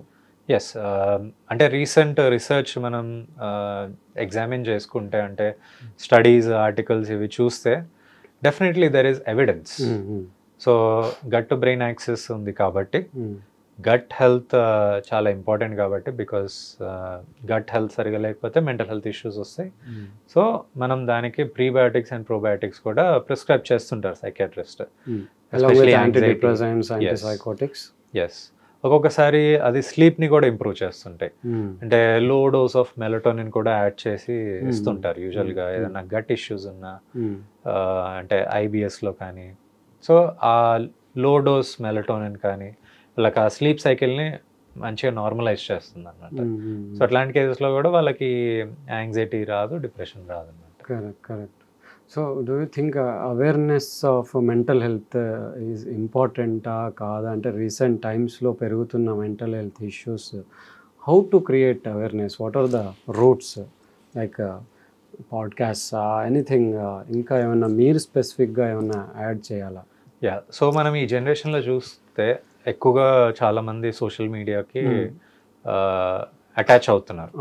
అందులో ఏ చిన్న క్లిప్ వచ్చినా, ఏ రీల్ అయినా వాళ్ళు ఎక్కువగా చూస్తున్నారు. సో ఐ ఫీల్, అంటే personally social media is a very good platform to create awareness. YouTube కానీ, ఇన్స్టాగ్రామ్ కానీ, ఎక్స్ కానీ, ఫేస్బుక్ కానీ, ఇట్లాంటివి మంచి ప్లాట్ఫామ్స్. అంటే as psychiatrist we are doing our part. Good. And even outreach programs, బయట awareness talks, corporate కంపెనీస్లో కానీ, స్కూల్స్లో ఎస్పెషలీ, నేనైతే పర్సనలీ స్కూల్స్కి వెళ్ళి కూడా అవేర్నెస్ ప్రోగ్రామ్స్ అనేది క్రియేట్ చేస్తున్నాను. అండ్ ఓన్లీ సైకాట్రిస్ట్ పార్ట్ ఒకటే కాదు, జనరల్ పబ్లిక్ కూడా ఆ అవేర్నెస్ అనేది నలుగురికి పంచాలి. నేను ఒక మెసేజ్ ఇచ్చినా కూడా ఆ మెసేజ్ని ఇంకో 10 మందికి పంచినట్లయితే వాళ్ళలో ఈ స్టిగ్మా అనేది తగ్గుతుంది. ఎందుకంటే ఈ కాలంలో మనకి చాలా విపరీతంగా పెరుగుతున్నాయి ఈ డిప్రెషన్ కానీ, యాంగ్జైటీ కానీ, చిన్న పిల్లలకి కూడా పెరుగుతున్నాయి. 5 years 6 years వాళ్ళకు కూడా ఈ డిప్రెషన్ లేకపోతే సైకోసిస్ కూడా చాలా కామన్గా చూస్తున్నాం. 5 years 6 yearsలో కూడా చూస్తున్నాం. ఒక న్యూస్ రీసెంట్ టైమ్స్లో కూకట్పల్లి సమ్వేర్ ఒక 14-year బాబు స్టాబ్స్ చేశాడు పాపని అని. What do you think it is a psychiatric illness are ఏం జరిగి ఉండొచ్చు? సో ఇది డెఫినెట్గా ఒక సైకాట్రిక్ ప్రాబ్లమే. ఎందుకంటే ఆ అబ్బాయి అందరి ముందు చాలా బాగా ఉన్నారు అని అనుకుంటున్నారు, కానీ ఈ విషయం తెలియగానే చాలా మంది షాక్ అయిపోయారు. ఈ అబ్బాయి ఇట్లా చేసింది, అన్ని చూస్తాడంట, వెబ్ సిరీస్, క్రైమ్ సిరీస్ ఎక్కువగా చూస్తారని వచ్చిందనమాట. సో ప్లాన్ చేసుకొని మరి అంటే దొంగతనానికి వెళ్ళి ముందే ఆ నోట్ రాసి ప్లాన్ చేసుకొని మరి దొరికిపోతున్నాడని he stabbed the girl. So ఈ పిల్లోళ్ళలో చూసుకుంటే మనకి కండక్ట్ డిజార్డర్ లక్షణాలు కనిపిస్తున్నాయి. Conduct disorder, yes. సో ఈ కండక్ట్ డిజార్డర్లో ఎట్లుంటారంటే పిల్లలు యూజువల్గా చైల్డ్హుడ్లోనే ఉంటుంది అనమాట ఈ కండక్ట్ డిజార్డర్. వీళ్ళు ఏంటంటే ఎక్కువగా వైలెన్స్కి ఎక్కువ అట్రాక్ట్ అవుతారు. ఓకే. వాళ్ళు యానిమల్స్ని ఎక్కువ హింసించడానికి చూస్తుంటారు. అంటే ఆ హింసతో వాళ్ళకి ఆనందం ఉంటుంది అనమాట. రాళ్లతో కొట్టడము, లేకపోతే నిప్పుతో ఆడుకోవడము, లేకపోతే దేనికన్నా నిప్పు అంటించేయడము, ఇట్లాంటివి కూడా చేస్తారు. పేరెంట్స్ మీద రెస్పెక్ట్ ఉండదు, వాళ్ళని కూడా కొట్టడము తిట్టడము చేస్తుంటారు. టీచర్స్ని తిట్టడము ఇట్లాంటివి కూడా చేస్తుంటారు. వేరే వాళ్ళ చుట్టుపక్కల ఉన్న పిల్లల్ని కూడా వాళ్ళని ఎక్కువగా బుల్లింగ్ చేస్తారు. సో దొంగతనాలు, వాళ్ళ పేరెంట్స్ పాకెట్స్లోంచి మనీ దొంగలించడము, లేకపోతే బయట దొంగతనాల్లో కూడా పాల్పడుతుంటారు. చిన్న ఏజ్లోనే వాళ్ళు కళ్ళు, విస్కీ, బ్రాండీ ఇట్లాంటి వాటికి అలవాటు పడతారు. గంజాయి కూడా చిన్న ఏజ్లోనే వాళ్ళు స్టార్ట్ చేస్తుంటారు. సో అది రిపీటెడ్గా వాళ్ళు కంటిన్యూస్గా చేయడం వల్ల కూడా ఈ కండక్ట్ డిజార్డర్ లక్షణాలు అనమాట. సో వీళ్ళు పెద్ద అయినాక వాళ్ళు యాంటీ సోషల్ పర్సనాలిటీ డిజార్డర్ మారే ఛాన్సెస్ ఉంటాయి. సో ఎలా గుర్తుపట్టడం, ఎలా పేరెంట్స్కి వీళ్ళని పికప్ చేసేస్తే ఎర్లీగా, సో దట్ ఆ రూట్ మార్చేలాగా? ఎక్కువగా స్కూల్ బంక్ కొడుతున్నారు, లేకపోతే ఇంట్లో డబ్బులు దొంగతనం చేస్తున్నారు, లేకపోతే బయట పిల్లల్ని ఎక్కువగా కొడుతున్నారు, లేకపోతే స్కూల్లోంచి ఎక్కువ కంప్లైంట్స్ వస్తున్నాయి, మీ పిల్లోడు అసలు కుదురుగా ఉండట్లేదు, అందరినీ కొడుతున్నాడు, తిడుతున్నాడు, టీచర్స్ మీద కూడా రూడ్గా బిహేవ్ చేస్తున్నాడు, స్కూల్కి అసలు రావట్లేదు, వారంలో 4 రోజులు అసలు రావట్లేదు, ఎక్కడో బయట తిరుగుతున్నాడు, ఫ్రెండ్స్తో క్రికెట్ ఆడుతున్నాడు బయట, స్కూల్కి వెళ్ళకుండా, ఇట్లాంటిగా యూజువల్గా కంప్లైంట్స్ వస్తుంటాయి అన్నమాట. సో ఇట్లాంటి కంప్లైంట్స్ వచ్చినట్లయితే పేరెంట్స్ ఇమీడియట్గా వాళ్ళని అంటే ట్రీట్మెంట్కి తీసుకురావాలి. దీన్ని మనం అంటే చాలా మంది ఏంటంటే పిల్లోడు కదా మారుతాడులే, అల్లరి చేస్తున్నాడు, మారుతారు అనుకుంటారు. కానీ లోపల చూసుకుంటే వాళ్ళలో ఇన్డెప్త్గా ఇట్లాంటి లక్షణాలు ఉంటాయి అన్నమాట. సో వీళ్ళని మనం ఐడెంటిఫై చేయకపోతే వాళ్ళు ఫ్యూచర్లో క్రిమినల్స్గా మారే అవకాశాలు 90% ఉంటాయి. సో వీళ్ళు యాంటీ సోషల్ పర్సనాలిటీ డిజార్డర్గా మారి వాళ్ళు అంటే మనం చూస్తే ప్రిజన్స్లో, జైల్స్లో ఇవి చాలా మందికి ఉంటాయి అన్నమాట. యాంటీ సోషల్ పర్సనాలిటీ డిజార్డర్ అనేది వాళ్ళు రేప్స్ చేస్తుంటారు, క్రైమ్స్ చేస్తారు, అవి చేసినా కూడా వాళ్ళు తప్పని ఒప్పుకోరు అనమాట. వాళ్ళకి అది కరెక్టే అనిపిస్తుంది. సో సోషల్ నార్మ్స్ ఏవి ఫాలోగా, రూల్స్ రెగ్యులేషన్స్ అసలుకి పాటించరు.